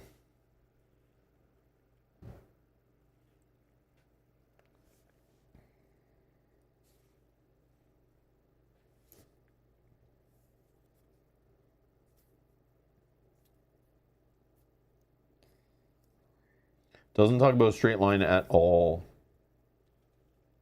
Yeah, it just says it must be further each hex, so I think I actually like move like that or like that if I want, whatever. Something like that. So I'll just do it. Okay. I just quickly glanced, but I noticed stuff about difficult terrain being ignored, but didn't say anything about obstacles. I'm assuming I just go around them because I can keep getting further away with each hex I move into, so. That's probably really bad, right? Because you have enough movement to get back? Yeah, I can't do anything. That really does suck. Because I was even going to possibly, if I stayed beside him, was going to do like 3 attacks on him. But now I'm at the point where I can't even do any attacks on him, which kind of sucks. But he might come closer and do something else if he goes, but he goes really late, so that's not going to happen. Anyways, Okay, yeah, so and he's done. Okay, so then I'm going to move for 2 here. I will then spend the air and the earth to put this up, gain 2 XP. And then when this is played, I can do an attack of 3 on the boss, 4 with poison. So back to 3. Okay, I'm done. Your turn. 9 more. Okay. That really does suck. Yeah, just further away. Yep. Okay.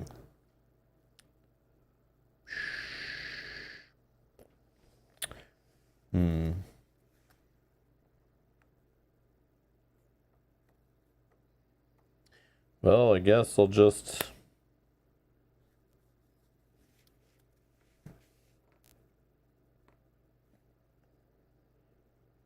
this sucks, man. These guys are going to move for 2. Yep. They got that Bane thing. This guy's going to move for 3. So I probably just don't move then. I don't care about him. Oh, okay. He doesn't have this dirty symbol right here.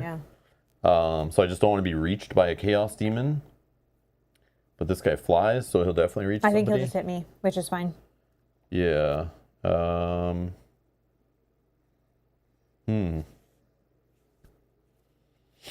So to stay where I am and heal 2. Lose the muddle. I'm sure I'll get it back shortly. Yeah, and this is where I wish I had a cube card. I would drop whatever, but it's okay. I'll use their items. That sucks. Done. Done. Night Demon. Night Demon can move for 3. 1, 2, 3. And he's gonna consume the darkness to add +2 to his attack. Okay. And then Chaos Demon. So this one first doesn't need to move. He's attacking me for 4. -1 is 3. And muddle. And muddle, yeah, sorry. So -1 is 3. So that goes to 1.5 rounded down is 1. Mm-hmm. Okay, so I lose this. I take 1. Okay.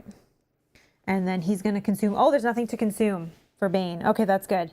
And then number 1, he can move for 2.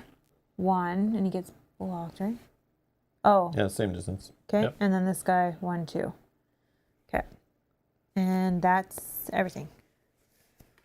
Okay, I guess I'm going to short rest. Hope to get a movement card because I'm farther away. I got to get to him.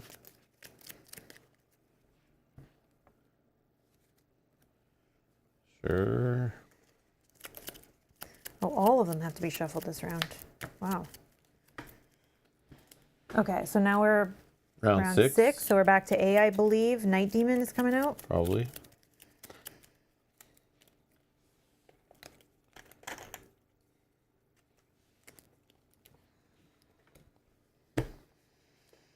And Model Day.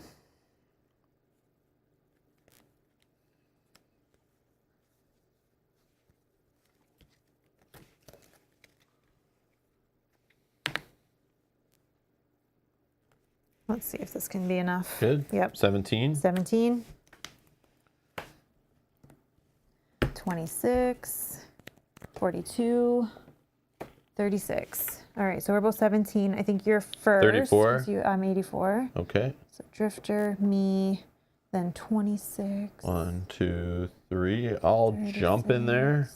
Sun. So I don't have to take the damage. I have shield.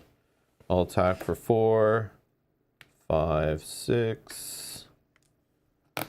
Not disadvantaged. 7, 8.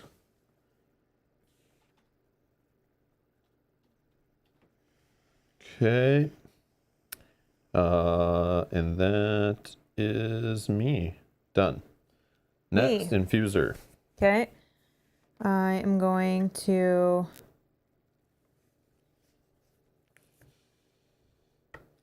brittle him.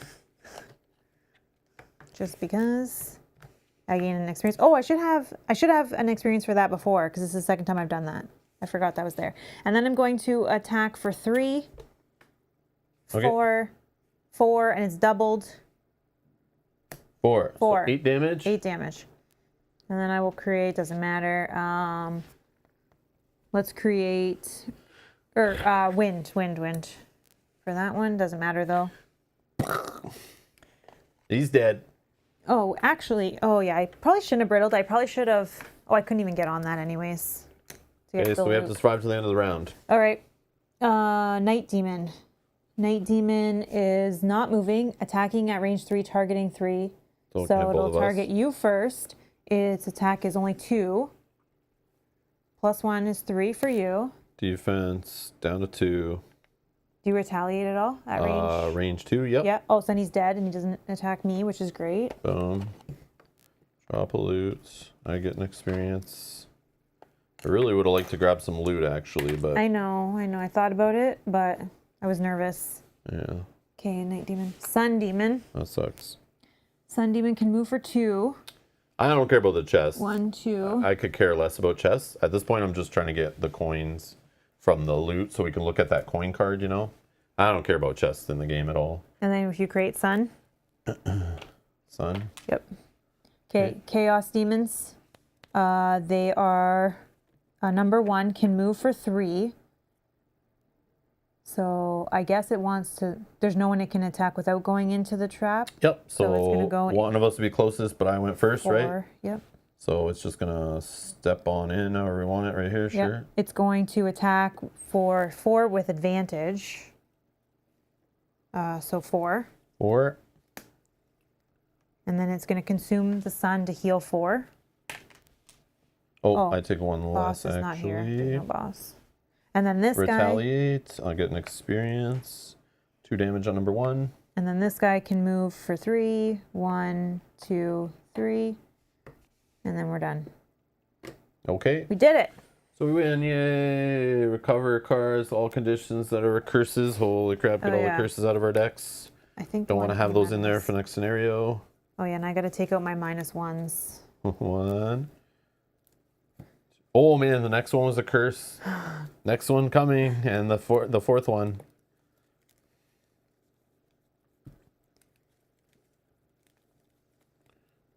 Okay, those are the 2 scenario -1s. Okay.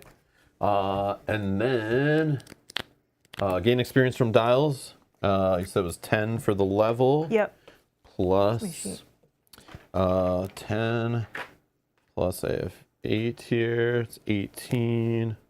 So I go to 479. 126. Okay. No loot card stuff. Check marks or battle goals. No, I didn't get it. I didn't long Okay. rest. Scenario conclusion I'm going to read. 106.4. I just a bit past it. The demon explodes in a shower of gloopy purple liquid. Immediately, voice of 8 resumes their chant, and the rift closes. The crack in the array recedes and disappears, and the aethers collapse with a similar level of exhaustion you are feeling. It is finished. An eerie silence hangs over you as you rest, interrupted only by the reassuring rustling wind through the surrounding forest. Voice of 8 rises before you do and sets about repairing the damage of the chaos. You stand to help, but they direct you to continuing gathering your strength. Rest now, revered allies, friends. We will be forever thankful of your courage and kindness in helping us restore this place that once was a symbol of research and learning. It shall once again become a beacon of hope and safety for our kind in this plane. As promised, we will provide knowledge and guidance to whoever seeks it, but especially to you. You stay a while and learn from them while they build various structures among the ruins. In particular, Nira provides some guidance on enhancement. that may one day prove useful. Voice of Eight also opens a stable portal between Frosthaven and their new home, so they can more easily share their knowledge with all of its residents. Rewards. Aether Outpost quest complete. I don't know what that means. That's your quest. That's my retirement. That's what that means? Yeah. Okay, sure. And then I need to Wish it just kind of said like personal quest complete for Aether Outpost. Just a little more detail. I need to add a number. Oh, I think it said... Add 133.1 to the calendar in 2 friggin' weeks. 2. 113 point... 133.1. 133. Then we get 2 inspiration while you're writing on those papers there. Okay, we're back. Update the map. No outpost phase. All right. Passage of time. Yeah, we have to read stuff on this one. So we have to start with reading 163.3. 163.3. This is related to Joseph the Lion Returns. I don't know what that means. No idea. A couple of days ago, Joseph the Lion finally opened his ice cream stand. After a modest turnout on opening day, the stand was shut soon after. You figure there must be a good reason for such immediate closure and decide to pay Joseph a visit in hopes that the merchant is once again in need of assistance and willing to part with a few coins. New scenario unlocked. Oh. Joseph the Lion, 126. I remember the ice cream cream a sticker thing. for that? Yeah. So that will involve map stickering. Yep. I'm looking forward Just to give that. me 2 seconds here. Oops. Okay, what else am I reading while you're doing stuff? 114.2. 114.2. Yep, sorry, 1 sec. 114.2.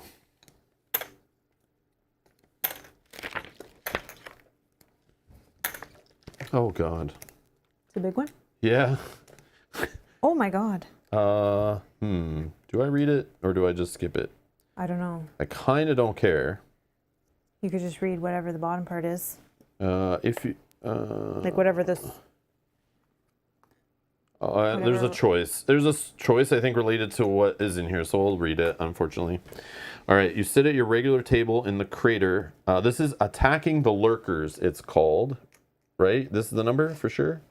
Yep, 114.2, yep. Okay.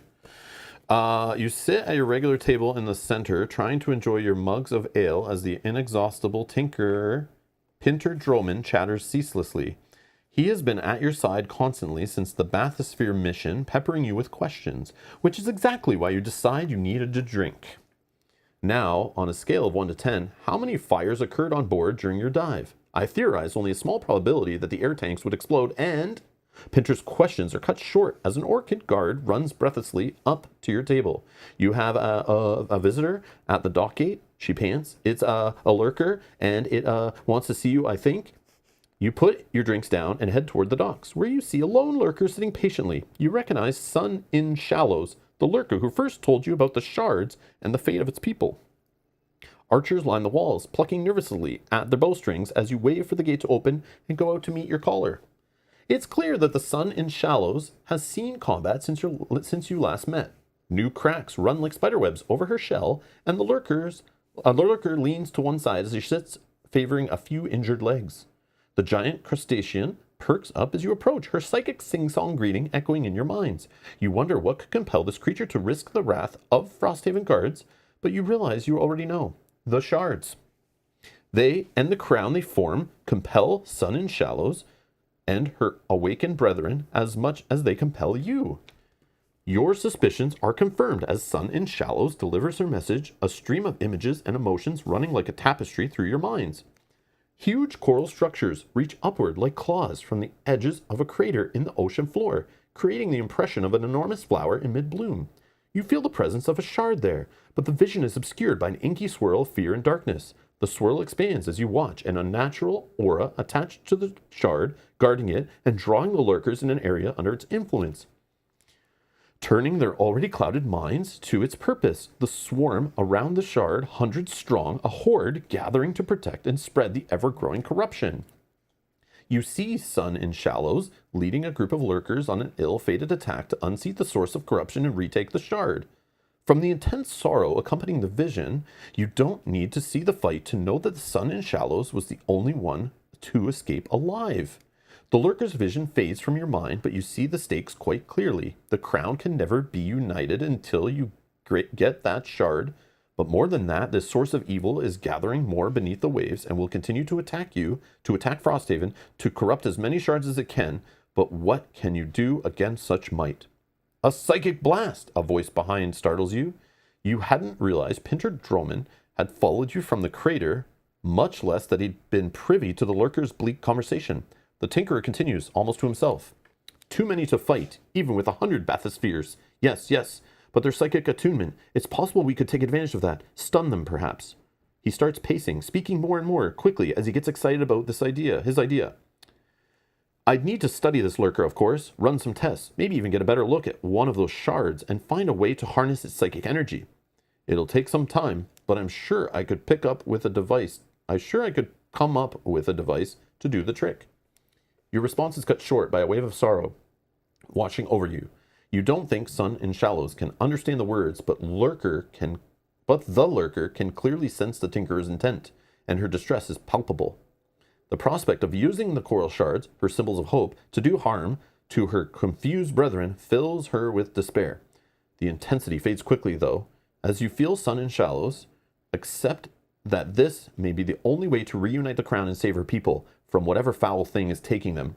You feel a release and resignation, and now a vision of the crown floats in front of you, coming to rest in your hands. Sun and Shallow leaves the decision to you.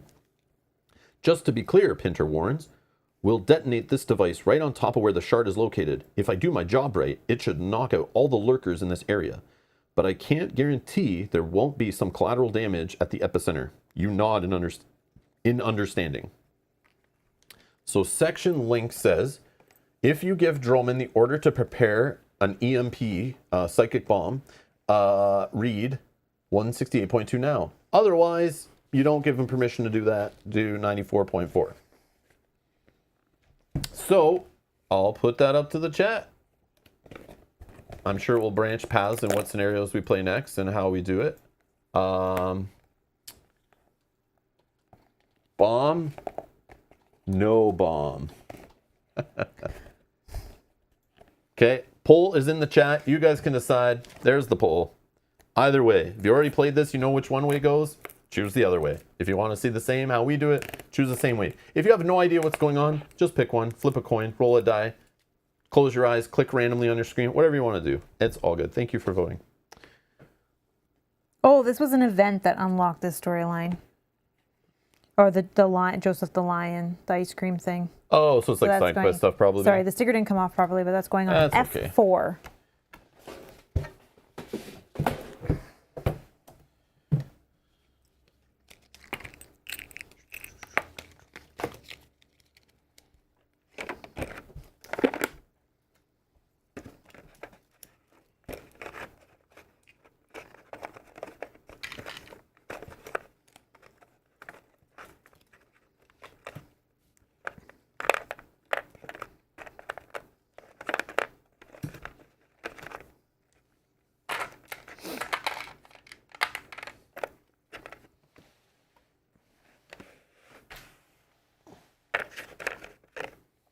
F4. 126. Are you sure? Maybe I covered it up by accident. Oh, FR. I'm sorry. Did I say F4? Oh, Frosthaven. Sorry. 126.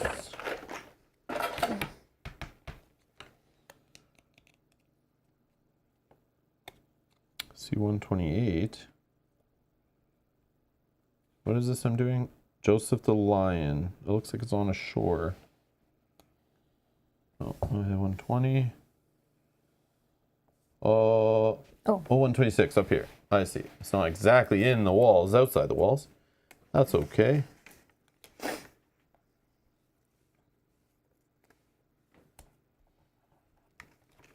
Cool. Oh, there's like 4 things up here. Oh yeah, we got that one there. There's one down here. I didn't notice before. It's another boat thing here. Lots to see. Okay. So let's close the poll and see what you guys voted for. Oh, we're going aggressive. Bomb. 83 want to drop the bomb. 168.2. Let's do it. Let's get them. Blast the lurkers. The Quattro seems confident, and you trust his evaluation. You give him the go-ahead to prepare the device as Sun and Shallows returns to the sea. Place map overlay sticker Z on the map in location Z, F2. New scenario, explosive descent 50. Do not resolve an outpost event this week. Yes! Oh, nice. Yes! No outposts. That's my favorite thing in Just this event, game. though. That's my favorite reward. Oh, no outpost event? Oh, Yeah. sorry. I read that as outpost phase. Damn it. So this is the sticker. It's a big one. Oh, no. Where is it going? F2. Give that to you. F2. Oh, wow. Oh, yeah, there's a Z there. Yeah, what the hell?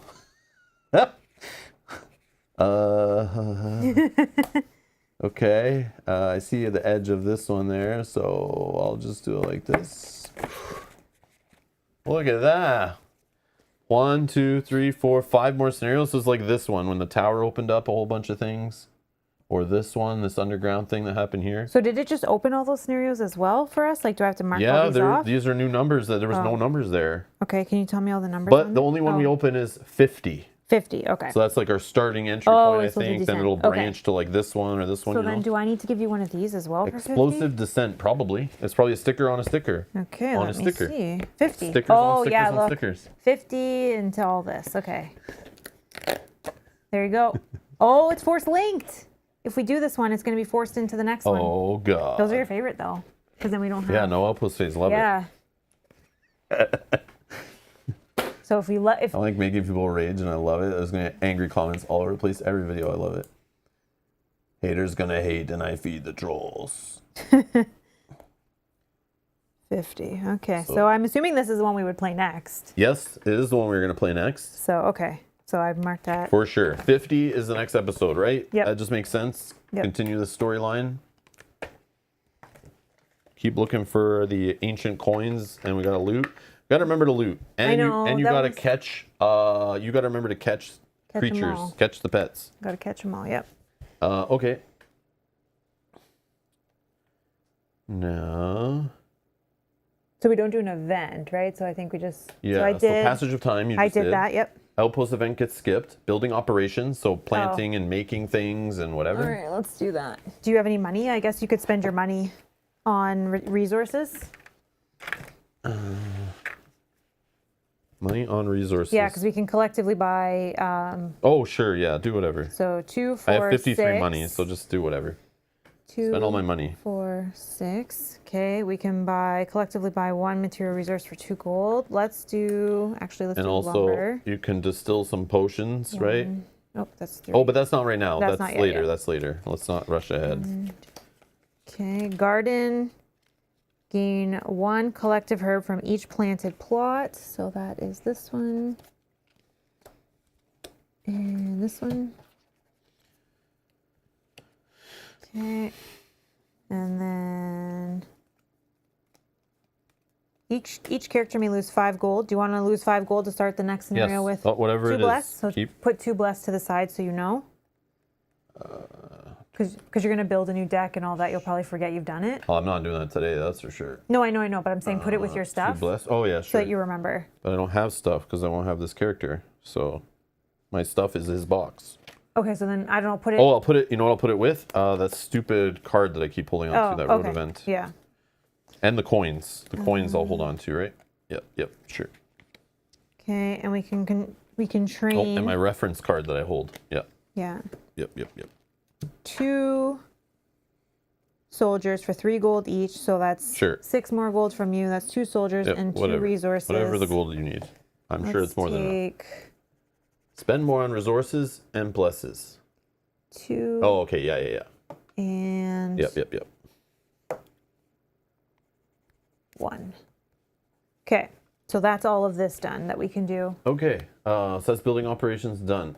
Downtime in any order, leveling up, retiring, So So I'm not doing anything, so it's all you. creating characters, selling items, brewing potions, crafting items, enhancements, all that stuff.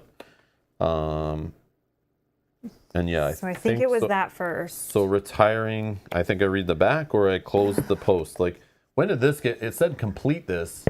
Does Yeah, that, which I think is that would have first. happened then, right? Probably not as part of retirement. It would have just completed on its own. I don't know, but whatever. When a character retires, the completion of their personal quest, they gain the party 2 prosperity. Okay. 1, 2. And unlock the building envelope specified on their personal quest card, which yours was. Oops. Oh, it's part of retirement, not like when you completed at the reading scenario rewards. Oh, we don't even have yours. We've probably done it since. Okay. So nothing is opening here. But then something happens from that. We gain something. Yeah, some, but like, I gotta random read it. side Hold on. quest or I gotta read it.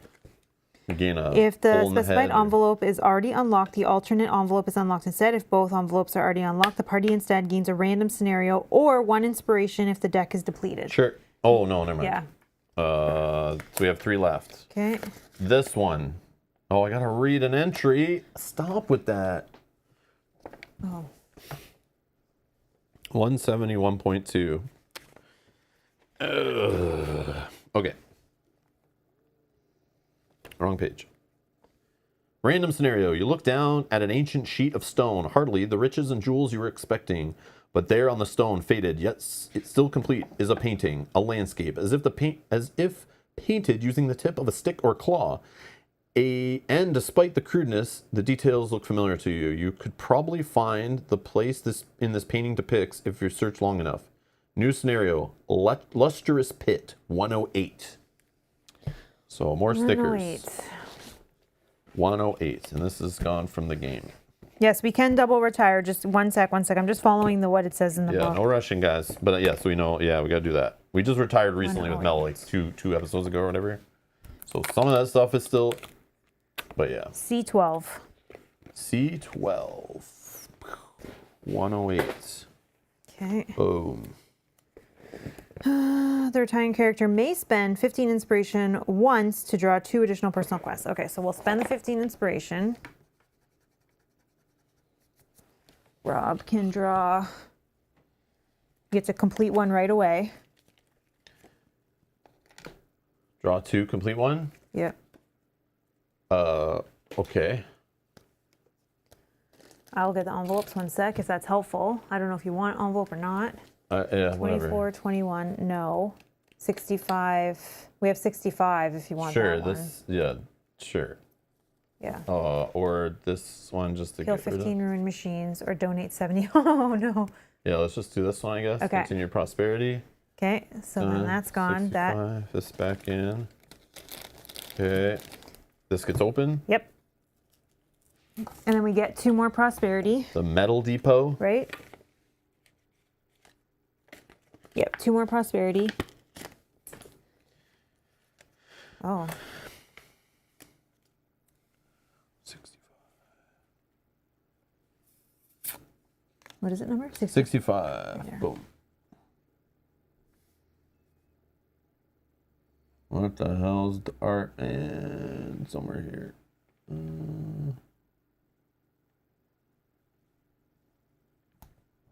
I get stuck over. So we got the metal depot. Here's some cards to put somewhere. I don't know, and some Level 1, stickers to level put somewhere. 2. Yep, right here.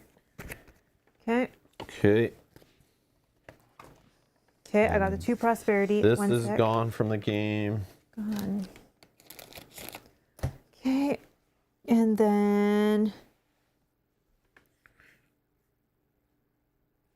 after retirement.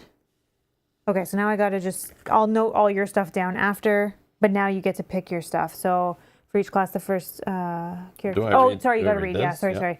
Flip their character map.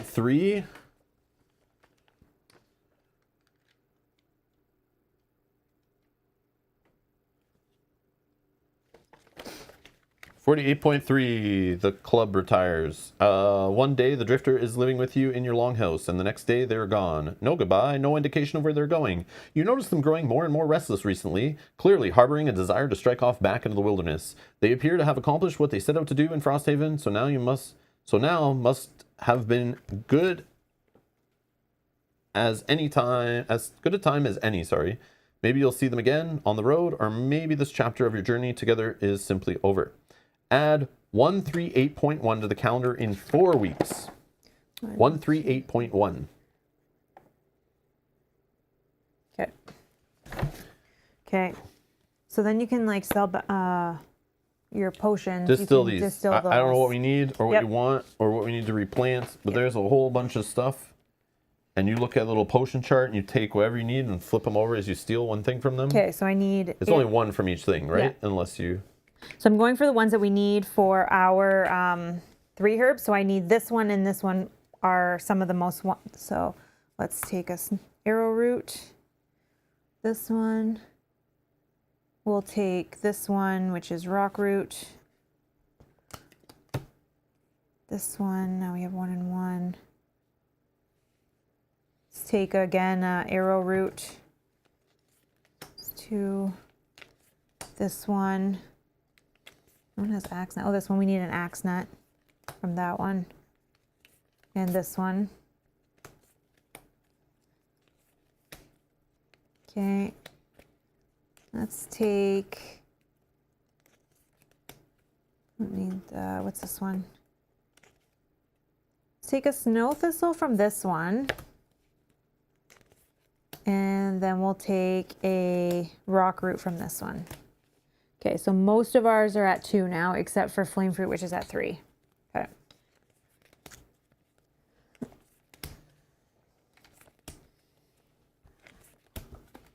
Okay.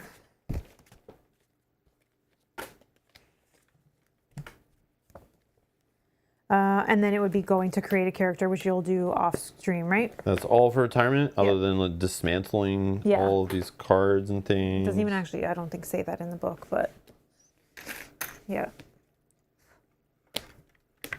So then, do we want to build something? No, we don't want to go in it ahead. We'll just do it next time because I Okay. don't want to play that game of like, whoops, we built this, but we should have built that, and based on this. And Well, we like, don't have any inspiration, so I mean, we're only building with resources that we have, I think. So Yeah, but But yeah, again, we I'll have a don't- new goal to look at, Yeah. and then that might do a building that we're like, oh, let's make some things, and yeah. all Rob's resources too. Do they get donated to Frosthaven? Oh yeah, your herbs do, but his materials do not, right? I don't think so. I don't think so. So 3 axe nut, quartz cap, 3, and that's it. Okay.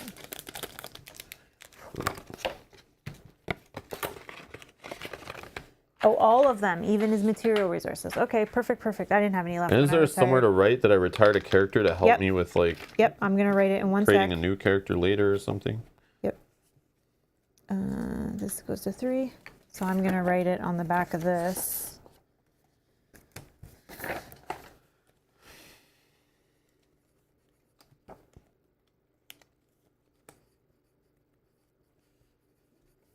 You got to level 8. Perks all. 0 masters. Okay, so then Rob has 1, 2. So you'll get 2 additional perks when you're creating your character. Okay. And you see that quickly, like we'll be able to look at that if we play like in a week. You know where to look. It's like right there. Okay. So I will not remember, Yep. but maybe I'll create it off stream. I don't know. So we're at prosperity 6. So Rob will come in at level 3. So Rob and I will both be at level 3. Yeah. So you'll get a total of 4 perks, and you'll get a total of 80 gold to spend. Cool. And we can do that. Yeah, I'll do some of that, I guess, before the next stream or with everyone on stream or whatever. I guess once you pick your character, you can kind of look at like. Well, I'm just gonna play the one that we were saying pairs good, creates elements, all that stuff. Was the the meteor. the one that like lays down hazardous terrain, not the trap guy. Yeah. So that way, there's some element fun there. I think is what I want to try to do next, but I don't know. Again, if it sucks, it sucks. I switch it up, whatever. But yeah, so we'll just do meteor, and then but Mel needs to finish painting it, so we can't play it till it's painted. But I can definitely look through the cards and try to figure out a build before stream. I have already started it. I would say it's like 80% done. So. Yeah, and hopefully the next scenario is not too crazy, and hopefully we can handle it with 2 newbie characters. And what are we going? We're going to be at like level 1, right? Is it what? Oh, yeah, no. but that still doesn't mean the scenario's not 2 maybe. challenging, and you know, we suck at it because our cards are low level, and you know, we can't move around as much or hit as hard or whatever. Mm-hmm. Who knows? Yogi does say Meteor is very good and a lot more chill for streaming. Yeah, and it's fine. good. I already looked at it. I looked at it with Mel. I was looking at her classes too. And to be honest, I would have played the class she's playing right now if she didn't pick it. That was what I was thinking. But again, if she picked a completely different class, I would be looking at different classes too. But that one did look okay.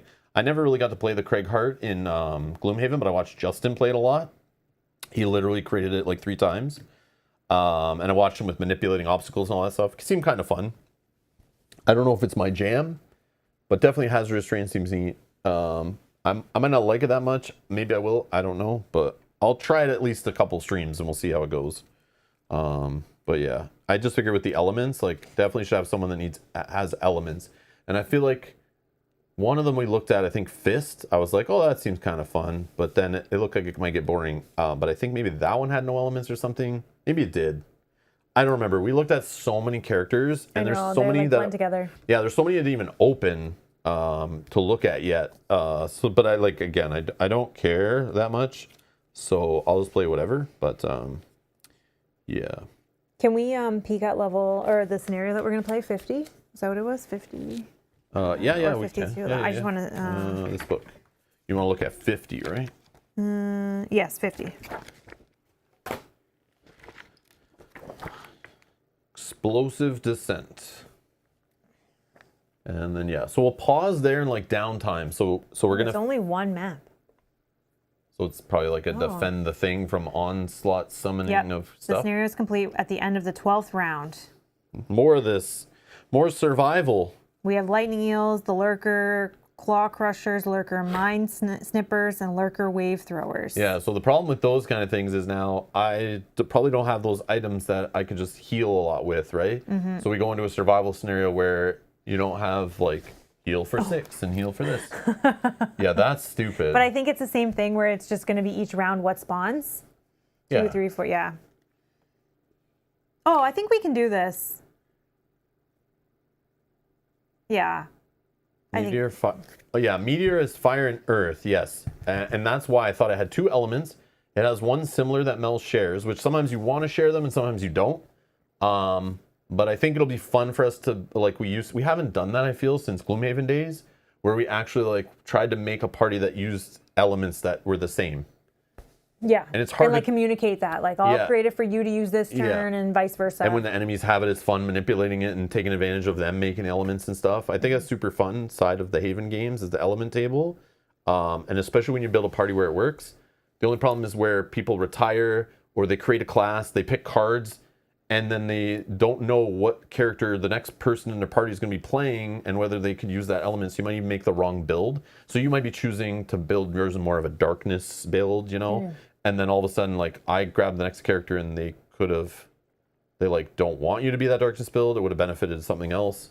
So it's like hard to get that to line up, even sharing elements and using elements. But if you have all these items that like create elements and use elements and stuff, we can definitely work together off that too. So. Oh, Meteor can make earth and then not need it and just focus on the fire. So That's helpful. time. Yeah. Yeah. That's helpful. Okay. So we'll just have to communicate that. That's cool.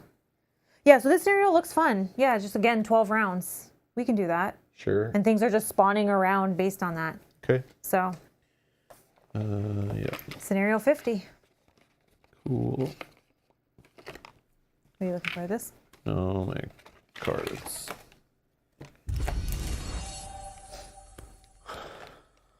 Locator's been a member for 16 months. Thank Hello, you. Robin Mel. I still haven't started this game. Oh, Spoilers. spoilers. Don't. Run away now. It's not short, surprising. No. I thought it would be like a 5-session kind of game, Locator, but it wasn't. Who knew? Isn't this episode 50 today? Are we episode 50? I don't know. Or is that the next one? I don't know. They'll tell me, it's fine. I can't keep track of that stuff. I feel like we were very close. Like, I feel like this was 50. Might be. Might be.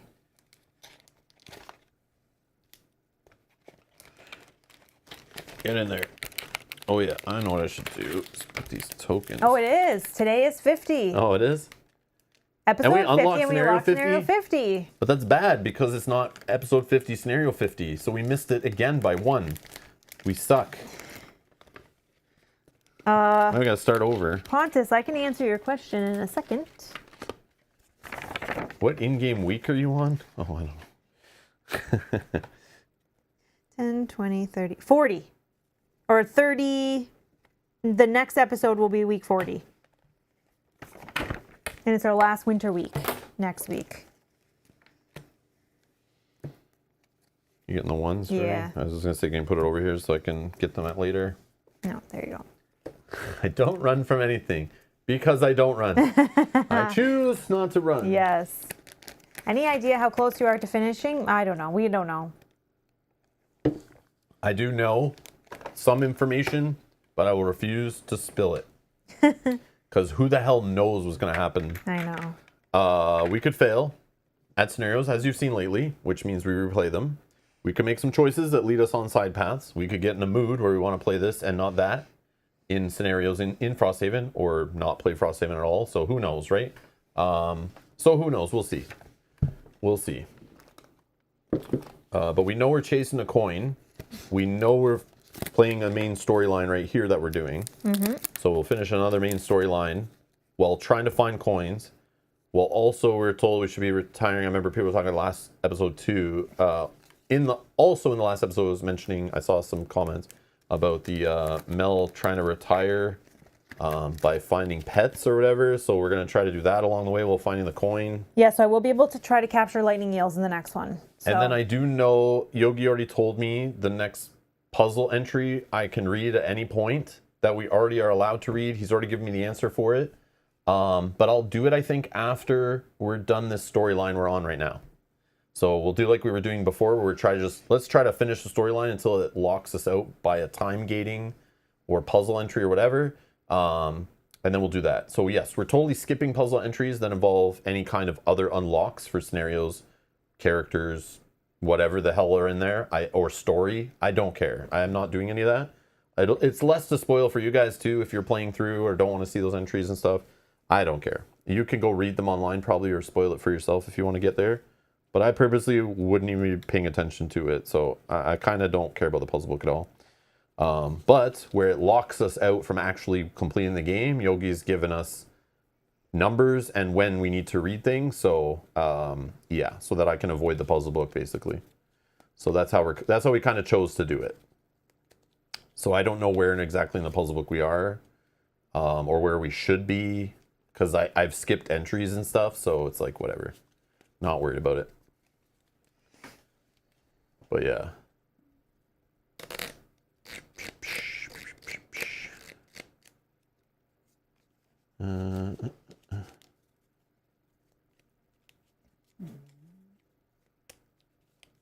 Pontus says, that's my least favorite part of the game, that the ending is so undefined and open-ended. The only reason I have any idea there even is one is because people keep telling me that there is. Well, we know from, the funny thing is we know from Gloomhaven, we streamed it, or we filmed it. We didn't put every episode we played or every scenario we played online, as we didn't think people would want to watch us grind certain scenarios or fail scenarios. We learned they would have. So Frosthaven, we're playing at 100% on camera and going online, unless somehow something gets lost. But we actually beat Gloomhaven, played the final scenario fighting the boss, read the story, and kept playing after, and had no idea we finished the main story and finished the main boss. No. Because we kind of didn't care about the story, and we weren't really paying that attention. And as much as Cephalofair Games thinks you care about the world and the story and all that stuff, like, we just are there for the gameplay and having fun with friends around the table, playing a pretty mechanically fun game, and just growing our characters and stuff. I really don't care who's the big bad and who we beat and whatever, all that stuff, and endings and things. But yeah, we just kept playing. We had no idea. Yeah. Until a couple episodes later, I looked it up and I went, how much longer is this damn game? And I found out that the final scenarios were this number and this number, and I went, we already played those. Oh, and I went and grabbed the book and read again and read closer and was like, oh crap, we already beat Gloomhaven. And we didn't even know. We just kept playing other scenarios, trying to retire characters. Had Kyle come over. I remember we were playing off camera with our daughter and Kyle and other friends and stuff. And we had already beaten it. And then we just stopped. We could have kept going. And we even thought of kept going. We thought of playing more solo scenarios. Then other games come out. We just got busy and got into other stuff and went, let's not go back to Gloomhaven ever. But we thought we might have. Yeah. But I never want to play that game again because the digital version is there. And I don't care how many fan-made expansions get made. I don't care about them unless they're in digital, to be honest. So, yeah, it's going to be a tough sell for the next Haven game, especially if there's a secret puzzle book that you need to do to even beat the game. I'm going to avoid it like the plague. But if the next Haven game is a nice lit, I'll say it again and again. If it's in digital at the same time it releases, I'm in. I'll buy it in digital with my money. I'll pay for it. I'll support that. Also, if it's a small box, small campaign, like Jaws of the Lion, I will buy that also. I'm in. Yeah, like a 20 scenario kind of idea. Yes, but the next crowdfunding, big, giant Haven game, I'm not touching it with a 30-foot pole at all. Physically, I will not back it. I do not want to support the publisher in that way. No, thank you. I'm still bitter on how this crowdfunding for Frosthaven was done right at the beginning of COVID. Very dirty that was. Very disrespectful. Very careless to humans and people and nature and stuff. Or human nature, I should say. So, obviously, money is important. That makes sense. Why they did it. I just don't agree with it. Also, what else was it? The delays? The delays, how they kind of said, we need to do this now, and don't worry, the game's pretty much done. You'll get it super fast. But, of course, they lied up front like most people who can't manage projects do. They also said they would have books for us to buy to play out of that would fit in the box, so we wouldn't have to set up the scenarios every time, and we could enjoy playing out of books just like we could in Jaws of the Lion. I don't know where those went. Maybe they were on the crowdfunding campaign. I haven't looked at any of their crowdfunding campaigns recently to know what was in there. Maybe they had them add-ons again. Frosthaven Digital is still not a thing. So why is it not a thing? The framework's there. The publisher's there. Why is it not out yet? I don't know. It should be, I feel like. Because if it was being worked on while this was in development, which it should have been, because we already knew if Gloomhaven was a success or failure, and they still put Jaws of the Lion in there, so that tells me it was a success, or they wouldn't have made Jaws of the Lion scenarios in the digital. Mm-hmm. So Frosthaven should be in there. Or have let me know it's in there, but they don't want to let you know because they want you to buy the game and then buy it again. And all the errata, the 70-something pages of errata in your third Haven game, still full of so many mistakes, like crazy mistakes that just make waste and garbage and frustration very bad. And just how similar this game is to the first one. Like, it's just, and I'm okay with that, making sequels that are similar. But again, the changes they added to it, I don't like them. So we'll see what they do. But yeah, I don't need an Outpost phase and all that stuff. So I like simple. I think it should go back down to Jaws of the Lion, and I'm all behind that kind of stuff. I don't need another 50-plus episode campaign of a Haven game. I've kind of done it. So yeah, I'm kind of good. So that's where I'm at. That could change. But right now that's where I'm feeling. So yeah, and I know I keep playing their game on stream every week, and people are seeing it, and then people see we play it, and they're like, "Oh, Rob's playing it. I got an interest in it." So I'm basically advertising for the publisher by playing this on my channel every week. But I still have fun with it. I still like it, so there's that too. But yeah, there's just reasons why I just don't want the next Haven game, like many reasons. But yeah, there's more that I can't even think of right now. But yeah, I hope Jaws of the Lion did so well at Target or whatever, that Target's like, yeah, I'll do another one. Let's go. We'll pay you for it. Let's get her done. But then again, I've seen that game on clearance at Targets and then not be on shelves anymore. But I've seen Target stores where it's sold out. Mm-hmm. I've seen it in Walmart where it's sold out and there's still the tag on the shelf. So it's like, if they can't even keep it in stock, it's got to be doing well. So where's the second one, you know? Why are they refreshing Gloomhaven before they're making a new Frosthaven Jaws of the Seals or whatever? Jaws of the Ice Piranhas or Piranha Pigs, whatever they want to call it. Louise says, did you guys going to get the Haven minigame? No, I don't think so. Again, I haven't been paying attention to any of their crowdfunding campaigns, so I'm not sure what Isn't you're it talking the about. like pocket one? Like the... Like a tiny epic version of it? I don't know. There's something I don't saw know. that was like I don't care. small I don't care. version. Nope, I don't care. Yeah, I don't need travel Gloomhaven. That's like Yeah. the last thing I need. Yeah, no, thank you. No, thank you.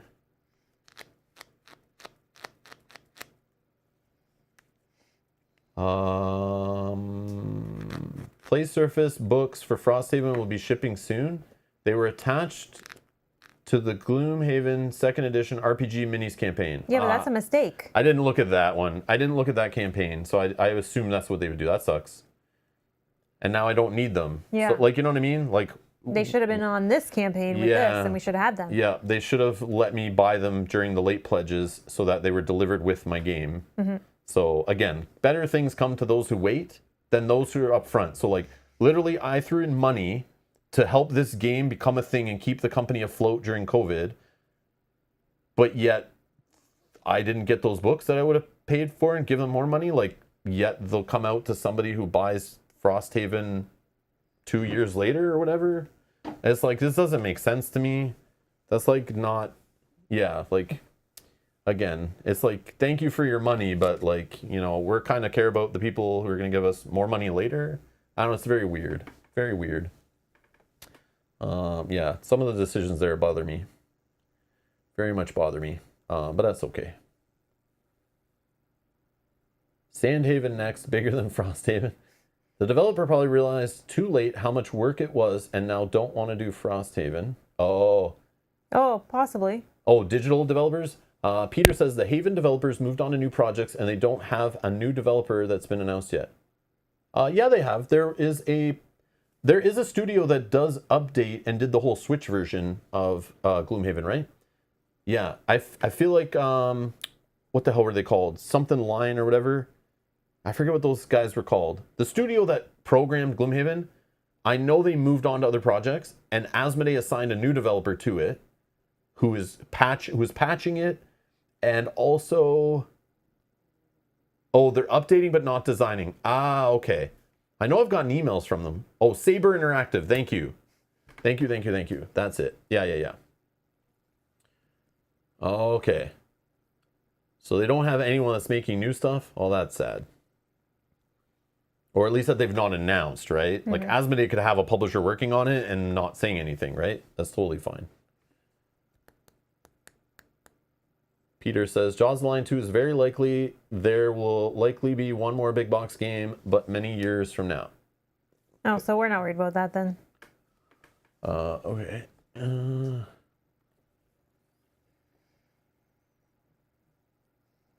Isaac has said Isaac's the designer, one of the designers on this game, right? In an interview, Target told him they want another Jaws of the Lion, so it'll happen again at some point. Nice. And the cool part is, hopefully Target's funding that, so we don't have to go through the normal crowdfunding bullshit, right? And have to fund it, even though like Target will fund it, they'll ask us to pay for copies and all that. Hopefully it's like Target wants it exclusive, so they help fund it. And then we can just buy it there at retail for a reasonable price and not have to pay for ridiculous shipping and wait on all that stuff. Hopefully when they announce it, it's like almost ready to be out, right? Mm-hmm. Who doesn't love when things are announced and you can get them soon and enjoy them, right? I hate this whole idea of crowdfunding where it's like, hype. We got your money and now we're just going to kind of relax and take our time and we'll get it to you when we get it to you. It's just annoying, right? I'd rather just tell me about it when it's available so I can buy it and bring it home. I agree. You know, I'm just sick of this paying for stuff way in advance and maybe it shows up and maybe it's what you paid for and maybe it's not what you paid for. Frosthaven, Jaws of the Walrus. But yeah.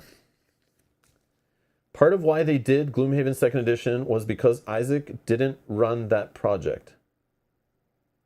No. Here's why. I'll bet, okay? Most of the time when a crowdfunding campaign comes out and they just add a little expansion or they make a second edition that's a little nicer than the previous edition, it's because the company's not ready to make something new. They don't have another creative idea. They don't have an artist lined up. They don't have something new that can be making them money quick enough. So what they'll do is to just fund and keep their company afloat and keep people's pockets full, and so they don't have to fire employees and whatever. They'll just make up another campaign. They'll make up another game just to make money. We've seen a lot of publishers do it, right? So when I saw Gloomhaven 2nd edition, it just made me think that they just needed money and they needed eyeballs on a crowdfunding campaign to fluff it up, because they maybe thought people wouldn't just come to back miniatures to make as much money as the company needed to fund their future projects and their future company survival. So they thought, how can we do it? Let's sell Gloomhaven again. And because we know there's dummies that'll buy the second version who already own the first version. It'll be a thing. It's a thing for any crazy fan base. They will buy the new thing twice, no problem. So to me, it sounds like it was just another way to try to raise money. And it could be something to do with the backer kit deal they're trying to do and all that stuff. It just seems like they needed money, so they kind of just came up with something that quick and dirty. But now that they got your money, like, when is Gloomhaven 2nd edition going to be ready? They probably told you, oh, we're just going to deliver it fast because it's just a few tweaks. But then it'll, take long. Yeah. But again, Peter, I didn't look at the crowdfunding campaign because it just, from a high level, it just kind of turned me off. So yes, you can complain, and Rob's talking about stuff he knows nothing about, but there's reasons why I don't want to know anything about them, which I've stated already. So I can complain. I am a consumer, FYI, even though I'm live on YouTube and I'm just a dude like you who buys games and spends money on them. I just have a platform. Just like you can post on a Reddit post or a BGG forum, I just do it by clicking go live. So yeah, like we backed this game. Yeah. We paid for this game. I'm a consumer. I can bitch all I want. No problem. But people will fight me and be like, how dare you talk negative? This kind of video should not exist, yada, yada. But it's like, nah, you complain on the internet about things. I can complain on the internet about things. I vote with my wallet and my effort, my time. So yeah. But yeah. But Peter says, I like the info, Peter. I do appreciate it. My understanding is the new developer will just patch and update, but not design anything new. Also, Isaac has some new designers / developers that are, in my opinion, a bit more organized than him, which should help with some of the sloppiness. Oh, I think you were here before, Peter, talking about that too. Peter says, I playtested Gloomhaven 2nd edition. Great. Oh, nice. I know they were tweaking one scenario that somebody was talking about earlier. The trees. Yeah, the tree scenario, actually redesigning it. Maybe Peter brought that up. And that is great. That is great. But again, when the crowdfunding campaign was being talked about, I just didn't want to even go near it because I didn't want miniatures. And then I heard they were adding a whole bunch of projects into it, all trying in one. They were trying a new crowdfunding platform. So it just seemed like a way to bring people over there and just like try to bloat the campaign, right? Because if you're trying to sell miniatures, of course they're going to tell people like, look, this campaign raised so many millions of dollars. And like Chip Theory does that too, right? Where they bloat campaigns by selling back catalog stuff. So they'll be like, look at this campaign. It funded in 10 minutes and we're at over $1 million. You guys are amazing. And then you look at the numbers and you find out most of the people are just buying like stuff from their back catalog and they're not really there to buy expansions or the new game. So then you kind of like, it feels kind of shady. Like the marketing feels like you're kind of being like tricked into thinking like, oh my God, I must buy this expansion. It's raised $2 million already.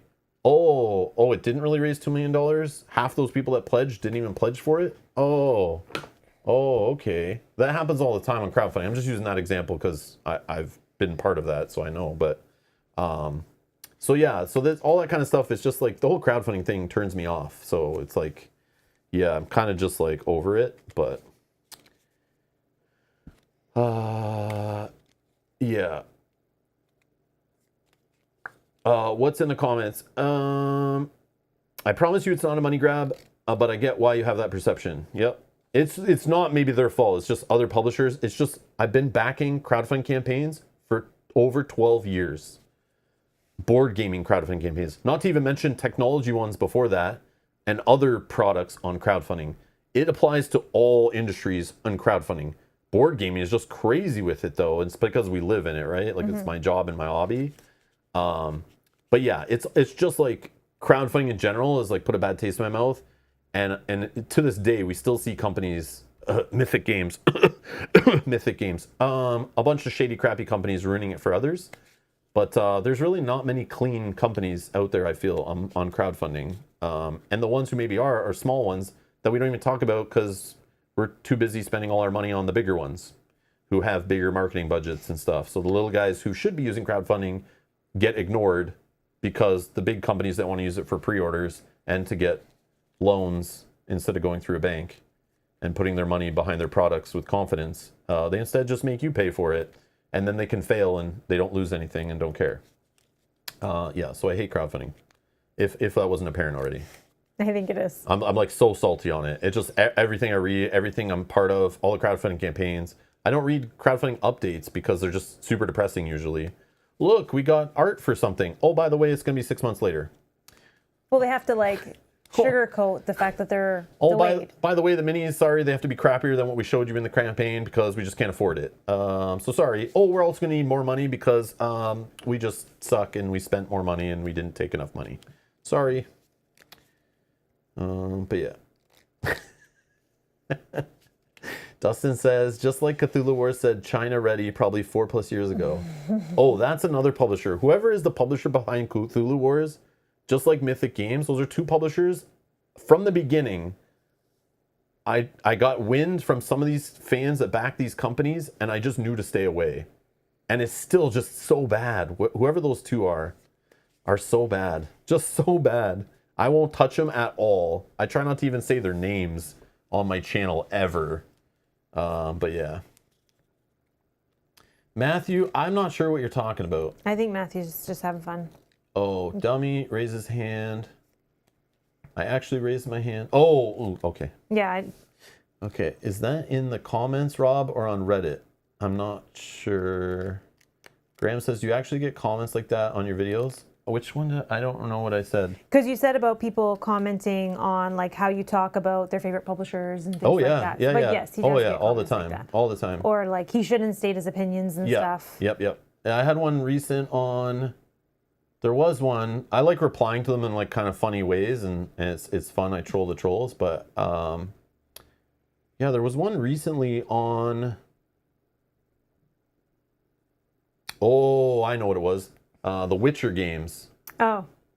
Yeah, we played the Witcher. Yeah. We played that game so many times on stream. Obviously, I like it. Obviously, I wasn't paid to play it. We bought that game ourselves. Yeah, we backed it. I'm definitely selling more copies, I think, by playing it and enjoying it on my channel.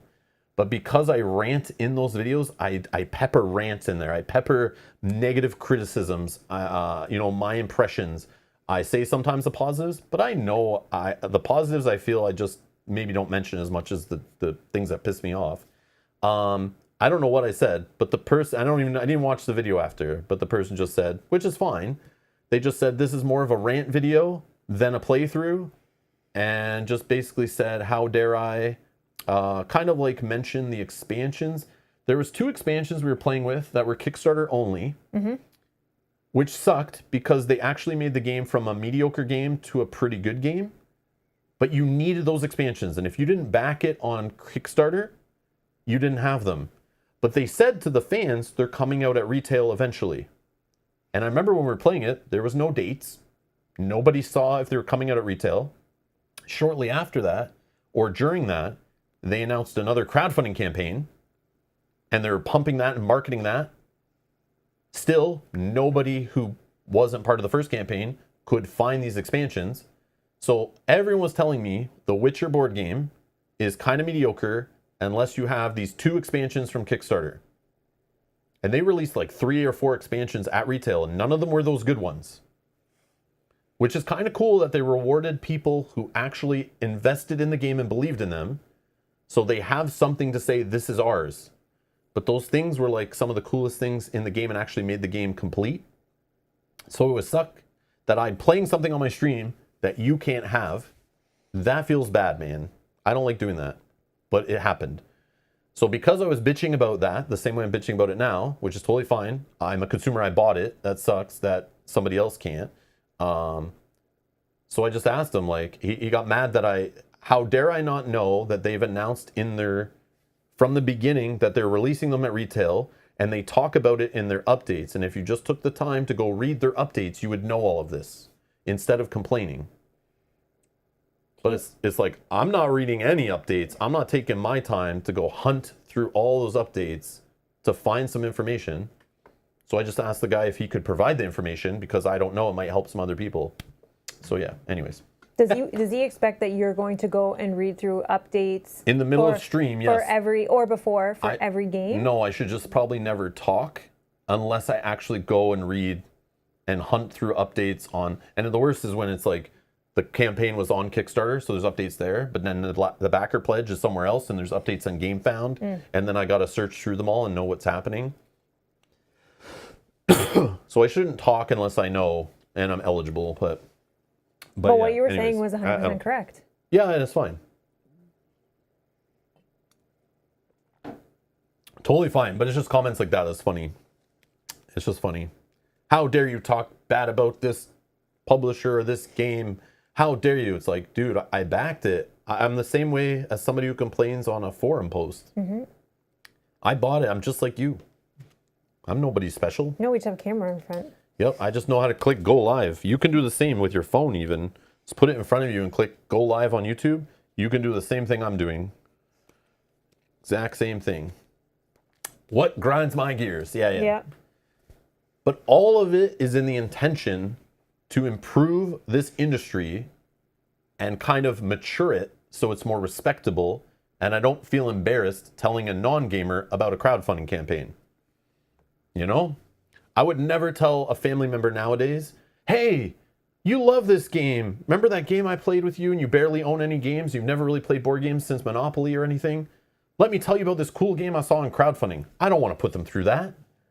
I don't want to give them that taste. What I'd rather do with them is say, hey, come with me to local game store. Let me show you some. Let me show you this cool store in your neighborhood you didn't even know about. And you can go talk to the people there and they'll help you find games that might interest you. And the game is right there in front of them. And they know if they lie to you about that game, they don't have your money yet. And you're not going to come back with your money again. Okay? And the game, if it's full of errata and problems, you can find out already because the game is actually finished and they're in front of you. And I would rather give them that experience at the local game store than tell them to go through crowdfunding because that shit is torture, man. It's an embarrassment to this hobby. So yeah, that's where I'm at. So there's been many times that we've gone and we've played games with family or friends, and literally before we even finish the game, they're already online ordering it from a game store or wherever. Could you imagine we bring, let's say, a prototype that maybe we were given, and we said, let's try this game, and they try it, and then they're like looking like, I can't find this game anywhere, and we say, oh, you need to go to this site, you need to pay X amount of dollars, and you'll get it in maybe like 2 years. They're gonna be like, I don't shipping want might it double. anymore. Shipping might double by the time you get it. You know? Yeah, they won't want it then. And they might tell you it comes in 2 waves, and maybe the company goes out of business before the second wave ships. Yeah. You know, it's like, I don't want to put them through that. No. And they're going to come to me and go, Rob, like, how dare you recommend I do that? I don't even want to be put through that, and I like games and play games. I have no faith in that system. Yeah. Yep, just tell them to run. Yes. There's so many that we look at and we're like, do we want this in 2 years? I don't even know. So maybe let's see if we want it in 2 years when it comes so much regret, too, when they show up, and I'm Yeah. like, why did I back that? Yeah. I'm not interested in that right now. Yeah. I have no use for this game. Why did I back that? Sometimes, I'm going to admit, sometimes it's a wonderful surprise. You're like, oh, I just got a email notification for my address verification. You're like, oh, that's coming. Super. But a lot of times, no. Yep. I do see a lot of people online like kind of saying like crowdfunding right now is kind of not really a lot going on, and they're glad because during COVID and just after COVID, people backed a lot of board games because they thought they were going to be inside for a long time. Oh, yeah. And now they're all starting to show up, and they have this huge backlog. So they're like, I'm not going to go buy a bunch of new games. And I have piles and piles of expensive games that I bought before. Yep. So it's like publishers are seeing less money and less people backing, which I think is good. Hopefully they adapt to that. But yeah.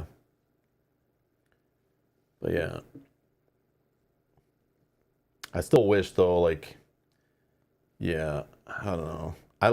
Yeah. It's just, if you're willing to like publish a game and put your money up front and have confidence in your product and print a whole bunch of them and try to sell them, you know, like I will give you more respect. And yes, you can fail. You can print 5,000 copies of that game and then people get it and it's just nobody likes it and all the copies don't sell and now you're out a bunch of money and maybe you go out of business and a bunch of people get fired and lose their jobs. I don't know. That does suck. But man, it's like, it still sucks the other way. Like, if you're coming to me and you got a prototype or whatever, and you're like, hey guys, give us money. We promise we'll give you this amazing game later at a higher cost plus shipping and all that. It's like, how come a publisher didn't sign up for this? How come a publisher didn't take this idea from you and want to publish it and put it through retail and put the funds up front, right? There's red flags there, right? It's like weird. Mm-hmm. But I know there's publishers that just use crowdfunding as pre-orders. But then there's also like, you know, some people are like, even little guys who are like publishing a game, right? It's like let's say Euthia, right? We played Euthia, we prototyped, we work with the publishers, and you know, even give them some help with design and stuff, like give them some feedback and things, and it was good. But then I asked myself, like, why isn't this publisher, or why isn't this designer, who are small and they're publishing it themselves through crowdfunding, why didn't someone like, let's say, Awaken Realms, why didn't they go to Awaken Realms office? Why didn't Awaken Realms hire them and or pay for their game and want to publish it with them, or their ideas? Like, why couldn't they get published and go through retail? And yes, that game is not a great example because it's so big and expensive and all that. That's what crowdfunding is for. It makes sense. It's perfect for that kind of project. You have a couple of people who are just trying to put together this giant epic game like Gloomhaven. It makes sense at the time, right? That's what it's there for. But I always question when like a company is asking for millions of dollars, and it's like, you've already had 10 successful projects of millions of dollars. Why aren't you using the profit from those other things to fund your next game that you're super confident about, you know? Yeah, I do. Red flags. I do get when they need to bring their first game to a Kickstarter to get their name out there, show that they can create fun games. From there, then hopefully that they should move on and the Kickstarter can be used for the other up and comings, Yep, right? exactly. Instead of these big, huge companies that have money and don't need to do this. Yep. But they do need to do it now because they've created a loop system that they can't get out of. Yep. Yeah, they start hiring tons of people, and then they have all this cost, and one of their games doesn't do as well, then they're in trouble. Yep. Or the shipping costs go up, paper costs go up, and they can't fund it, so then they make up a new project to get money to fund the old one. Yep. And it's like a loop. It's like payday loans. Yep. They're stuck in the payday loan loop of interest and stuff. Yep. The other one is how I kind of look at it with like companies like Mythic or CMON and all this stuff using crowdfunding. It's like when you learn that in your city or your nearby city or a city you know of has homeless people who beg for money on the side of the road, who clean windows, who play music. And when you find out that not all of them are truly homeless, and some of them actually have bosses and have homes and make money and have families, and they just dress up like that to go make money that way, and they're using that same street corner to get your money when they don't need that money, and they could have just, you know, got another job or done something else, and they can let an actual homeless person who needs that street corner take money. I know this is probably a weird example, but it is a thing. That is a thing, 100%. Yeah. It's like there's like businesses now that use that method to make money and make people work for them and stuff. Yeah, so these big Kickstarters are overshadowing these smaller publishers. So and that's where our off the Kickstarter street money corner. is going. Yeah, get off that street corner and let some other people make some money there. Get out of here. Yeah. Get out of here. So yeah, it's like that kind of thing. So yeah, it just frustrates me. So anyways, but I'm part of the problem. I back these games from these publishers. I play them with you guys. I pay for them. So I'm part of the problem. I'm part of the problem. I also talk about them on my channel. It makes people go look at them. That's why I stopped doing those coffee chats as much. I don't like bringing light to some of that stuff. I think coffee chats can move away from I know. Kickstarter. And well, I even had retail stuff. I had board game news. I was trying to keep it like not all just crowdfunding. I know that that's where it goes and people are interested in, but... Yeah, and I know there's channels that literally like, if I just talked about crowdfunding like I used to more, I would be way more successful, but I don't really want to sell out like that and want to do that kind of thing because it wouldn't be me being honest and true to myself, right? So it's like, I'd rather promote things I'm passionate about, and even if people don't agree with that, that's great. But like, I like to be me and try to be different, and that's the way I'm going to be. I don't want to be the same as someone else and just say things because I'll get more clicks or more views from that. Like, no thanks, I'm good. And I appreciate any of your support, even if it's like good enough, you know. Like, I don't know, that's just the way it is. It's weird. I'm weird. I don't know. But yeah, I would not feel good about going to sleep every night if I was just here promoting like crappy Kickstarter prototypes. I can't, man. Could you imagine if that's what you did, where it's like you talked about them, then one would come, you would show it, you would play like one scenario, put it away, the next one would come. It would be like an assembly line of like not wanting to do this anymore. Well, that's why none of them play it anymore. I remember before I like unsubscribed from all tabletop gaming channels, I remember a lot of them were just like those, they would just spread it on the table and they go, look at this prototype. Let me tell you about how great it is. And they literally just read stuff from the rule book and they probably never even played it. And they just go what the publisher told them, and they're reading off like the marketing printout from the future Kickstarter project. Yep. So it's like, I know you didn't play this game because I played the same prototype, and I'm watching your video about it, and you're not even talking correctly. You probably didn't even ask the publisher questions to make sure you understood the game that you played. So I know you didn't play it. So it's like, it's all just commercials. And it's like, I can't be a part of that. Yep. I can't be a part of Yogi, that. you're right. And sometimes they don't even read the rule book. We agree. We watch channels and we're like, I don't think they even know how to play this game based on what they're saying. Yep. But they don't care. It's all about just getting it in front of you, mentioning the name like a commercial, and getting you to back it. That's all the publisher uses them for. It's like, hey, you got enough people that watch your channel. We need a free commercial. Here, we'll send you the game. Make a commercial for us for free. And it's like, I'm good. I never wanted to play crappy games. I wanted to show off the cool games on the internet that nobody was showing off and playing on the internet. So that's the way I'm going to keep going. And play more than one scenario. That was the other thing. Like, yeah. Not necessarily that we're going to finish everything, but Yeah, maybe. as you said, and kind of how this all started, is we are consumers of board games. We like to buy and play board games. Yep. So Yep. I don't want to just play one scenario of every single game. I also love the local game store and how I never knew it was a thing. And there was a local game store near me that had been there for like 5 years before I even knew what it was. I thought it was a store that sold chess sets. Really? It was the place where everyone went to play like Warhammer, Magic the Gathering? I had no idea. They didn't do a good job of their signage. And I didn't know what it was. And when I found out about this hobby and started seeing these local game stores and finding out they were all over the place, that was another thing. I wanted to promote some of these like lifestyle gathering tournaments and people going in for releases and all that kind of stuff. Because I know from video gaming my whole life, going for midnight releases, going to local video game stores, playing demo video games in the store is such a cool experience, right? And there are hobby gaming stores that will have demos out on the table, have libraries of open games you can try, knowledgeable staff, community that gathers there, you know, that kind of stuff. So I also like promoting that and talking about that. And I thought it was so cool. And there was no channels really talking about that stuff. And I know that stuff's kind of like local. So I could talk about a local game store and it matters to like 0.0001% of my audience because you can't get to that store or whatever. But I like that whole thing part of the community because that was something when I got into board gaming, I was blown away by it. And literally like a year later, I learned about crowdfunding and was like, uh-oh. If people start buying all their games online, like people are buying everything on Amazon, a lot of stores are going to go out of business. And I saw stores disappear all around me that because they couldn't compete with online. So we lost a few hobby game stores around where we live over the years. And that sucks. But that was like another thing. I didn't see that talked and promoted about enough. So I like kind of promoting that when I can, because I feel those places are the reason why I fell in love with the hobby, not crowdfunding. So unfortunately, but yeah.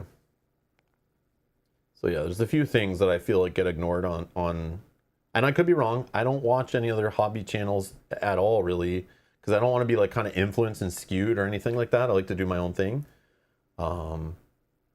So I don't know. I guess maybe there might be some that do talk about this stuff now, but I feel like it was just all pro crowdfunding. It's all in my feeds, and it's like I don't want to see that. So. Well, they have to do that because that's how they get those prototypes from the publishers. And that's understood. If that's how they want to make their money, go nuts. It's all good. I don't care. I don't care. That's fine. I'm not mad. I don't think the stuff. I think it needs to exist, because how else are you gonna know what the hell is even good to back or what's available, right? But yeah, and some local game stores suck. That's another thing too. Just like some crowdfunding publishers suck too. Same thing applies. I've been in some game stores for some tournaments. I drove all the way there and found out like they don't turn on their heating because they don't want to pay for it. So you have to wear your winter jacket while you're playing a card tournament and wear gloves on your hands because they don't want to turn it on. I've been in washrooms that they just don't want to clean, and it's freaking disgusting. Yeah, they don't really think of women customers ever, really. Or men. Or they don't men, even but care. I mean, yeah. They don't even care. Yeah, we've been some, Yep, we've been in some that stink, that don't stock their stuff, dusty, disgusting, overpriced, rude employees, rude owners, rude managers. Yeah, it's a thing. It's a thing. That don't care about their customers, don't support their customers, don't honor good customer service. That's a thing too. And hopefully those all have gone out of business since. I know some of them that are still there, but they were better when I did go back because I think they're under new ownership. But a couple that I can think of. But yeah.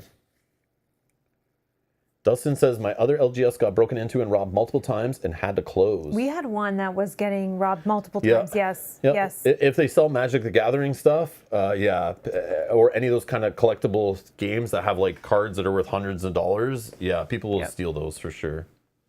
Yeah. People will steal those. Yeah, it sucks. As soon as someone says prototype in a video, I'm out. I hear you. Because you got to think, like, I don't want to learn from this. Johnny says, our local game store sucks. It's all Pokemon and Magic cards. I've been to a few that are only Pokemon and Magic cards. And they do support some CCGs or LCGs over the years we played competitively at. And they're obviously their bread and butter is Magic. But usually, those places also are able to get stuff through the same distributors, and they're able to get board games. So if you want them to sell board games, go in there and ask them if they can order board games for you. And I've done this. And they have access to those publishers. And they can place games for orders for like 1 game, 2 games, no problem. So you can go in there and pre-order stuff, and they just go in the same system and email the same publisher or go to the web store, and the same place that they order their boxes of Magic cards from, they also has a board game section they can order board games from. So what you do is go in there and just try it out. Get them to buy some board games for you. And they might even give you a good price on it. Or maybe not. I don't know. And maybe if you keep going and buying games there, they'll start advertising and maybe realize there's a customer base in your area that wants board games. I know maybe they don't have the room for shelves to sell board games, but you never know. You never know. But maybe talk with them. I've done that before, is talk with local game stores and see if they'll stock a certain game, especially lifestyle games, to support a community and stuff. I've actually like had meetings with owners of board game stores talking about like building a community there and how will they support them and all that kind of stuff. I've gone past that because I shouldn't need to help your store, but I don't want to go and play at your store and film at your store and support your store if you're not going to support also the game player base, So yeah. Kind of fun. But yeah, they're open to that kind of stuff. And they want your money, so... But yeah, if you want to save on shipping, go to that store and ask if they'll order stuff for you. You might not have to order online and pay shipping, or maybe you can get a better deal, or see if they'll negotiate with you to, we used to have it, I remember, like, we worked out a deal with one local game store where we got them to, if our community would go there and buy, I know it's not as relevant anymore, but remember the way I used to complain about Arkham Horror being released in a box plus a bunch of packs and trying to find all the packs to play the campaign? So we got them to make a bundle deal. So if somebody comes in and pays for a whole cycle of LCG packs and expansions up front, they'll give them a discount on the whole set. And then they just show up every month to pick up their pack, and it's all good. So it's pretty cool. You just kind of like prepay, they save it in a computer. But we negotiated that with them to kind of build a community there. And we thought, like, you guys need to kind of help this. And they offered that kind of stuff. And yeah, it was kind of neat. So it was the first thing they did that with, was when we were playing like Game of Thrones, the card game there, I think. And then they started doing that, and like people loved it. It was just a cool way to like make sure the community came there and showed up and come for tournaments. And it's a store like spending a little money to make a little money. It was cool. But yeah, you just gotta talk with them, and like they're in a business, and sometimes they don't know, they're not knowledgeable about that kind of stuff. So, you know, if you go in and start chatting with about board games and buying and selling board games and building a weekly board game night there and stuff like that, you show up with a few board games, and then maybe they'll start stocking. Maybe they'll buy a copy of Catan and Ticket to Ride to put on the shelf, you know?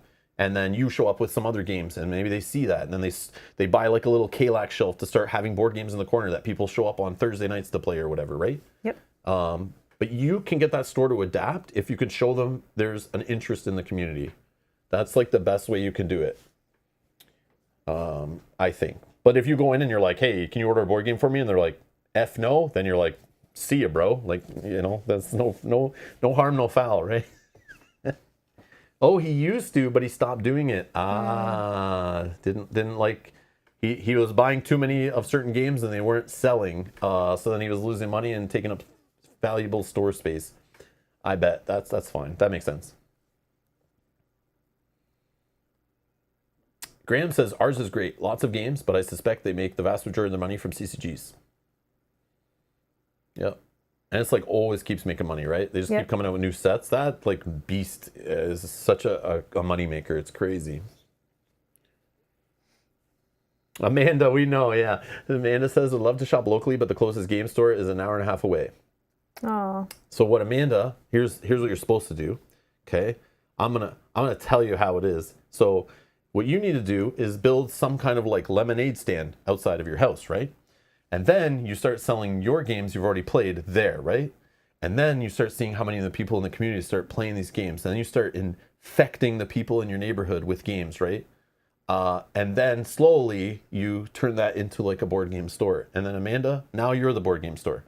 Now you don't even need to leave your house. She doesn't want a board game store in her front yard. Listen, she wants discounts on board games. I guarantee it. So once you have an official address that sells board games, then you reach out and start setting up deals with publishers, and now you have access to the catalog to get those discounted rates. And now, Amanda, you are officially a board game store. So now you don't even need to leave your house. Look at, I just solved all the problems. Amanda's like, shut the hell up, Rob. Yeah. You're an idiot. I have no interest in that. Don't listen to him, Amanda.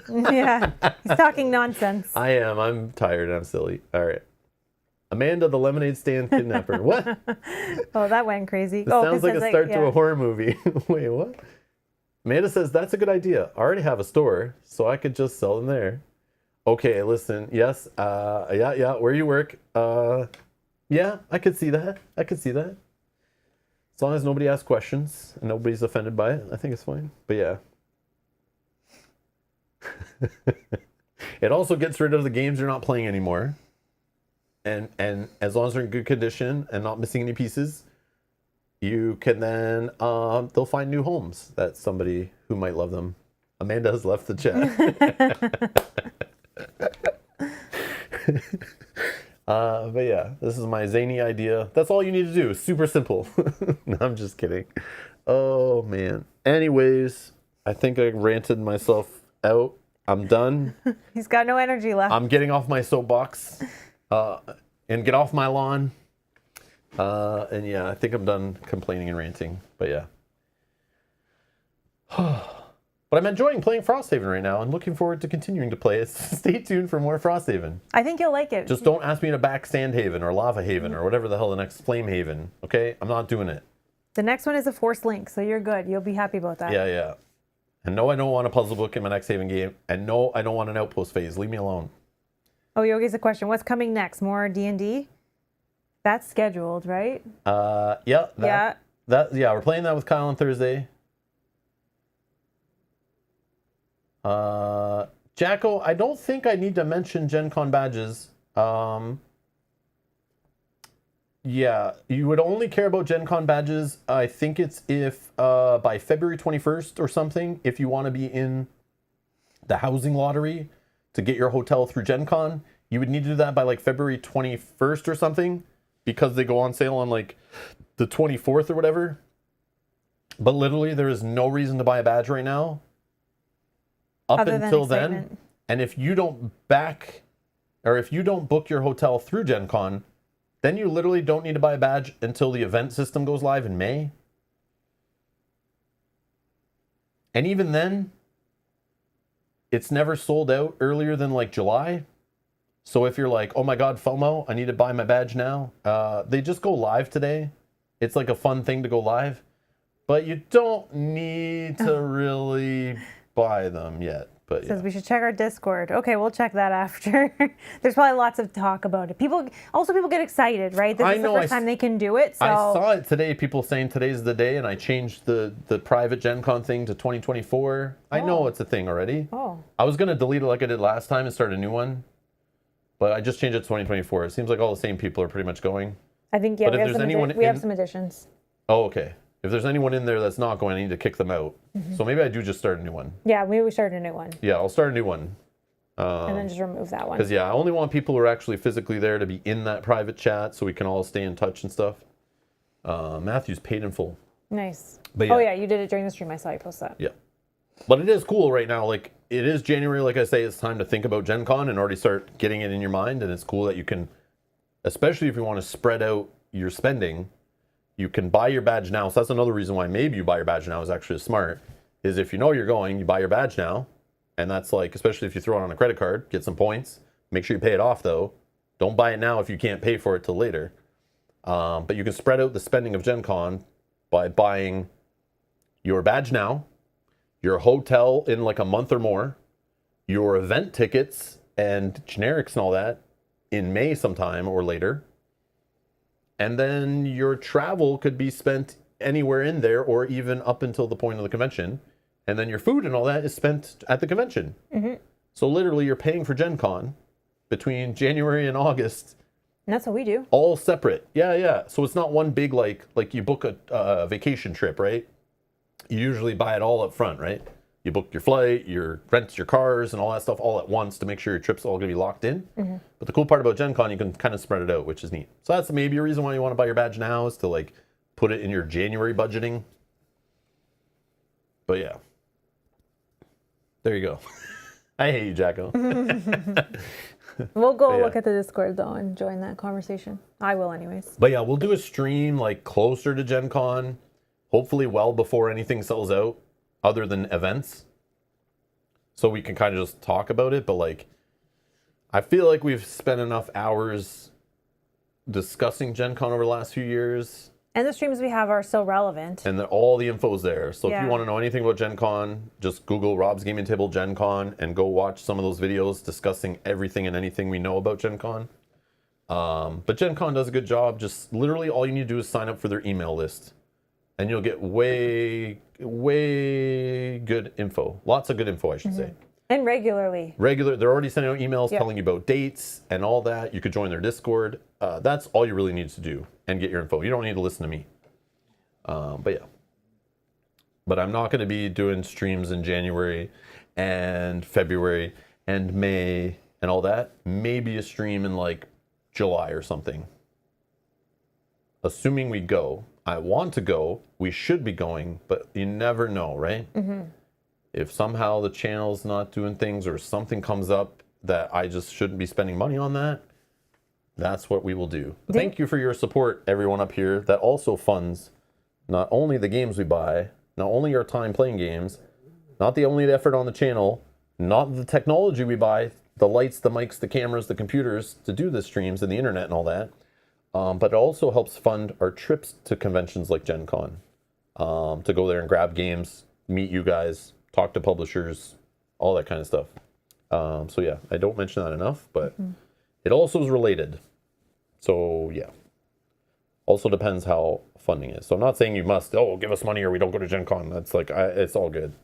But I always have to budget and prioritize. So we'll see. So that's why I never say 100% we're going until we 100% know we're going. As I don't want to make people think we'll be there for sure if we might pull out. But the plan is to go always as much as possible.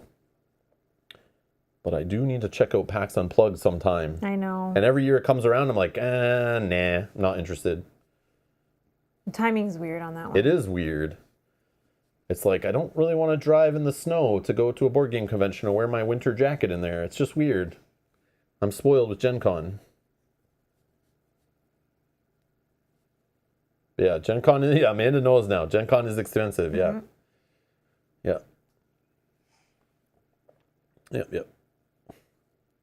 Matthew says, if you don't go, then I'm going to be pissed. I might contact the Canadian police.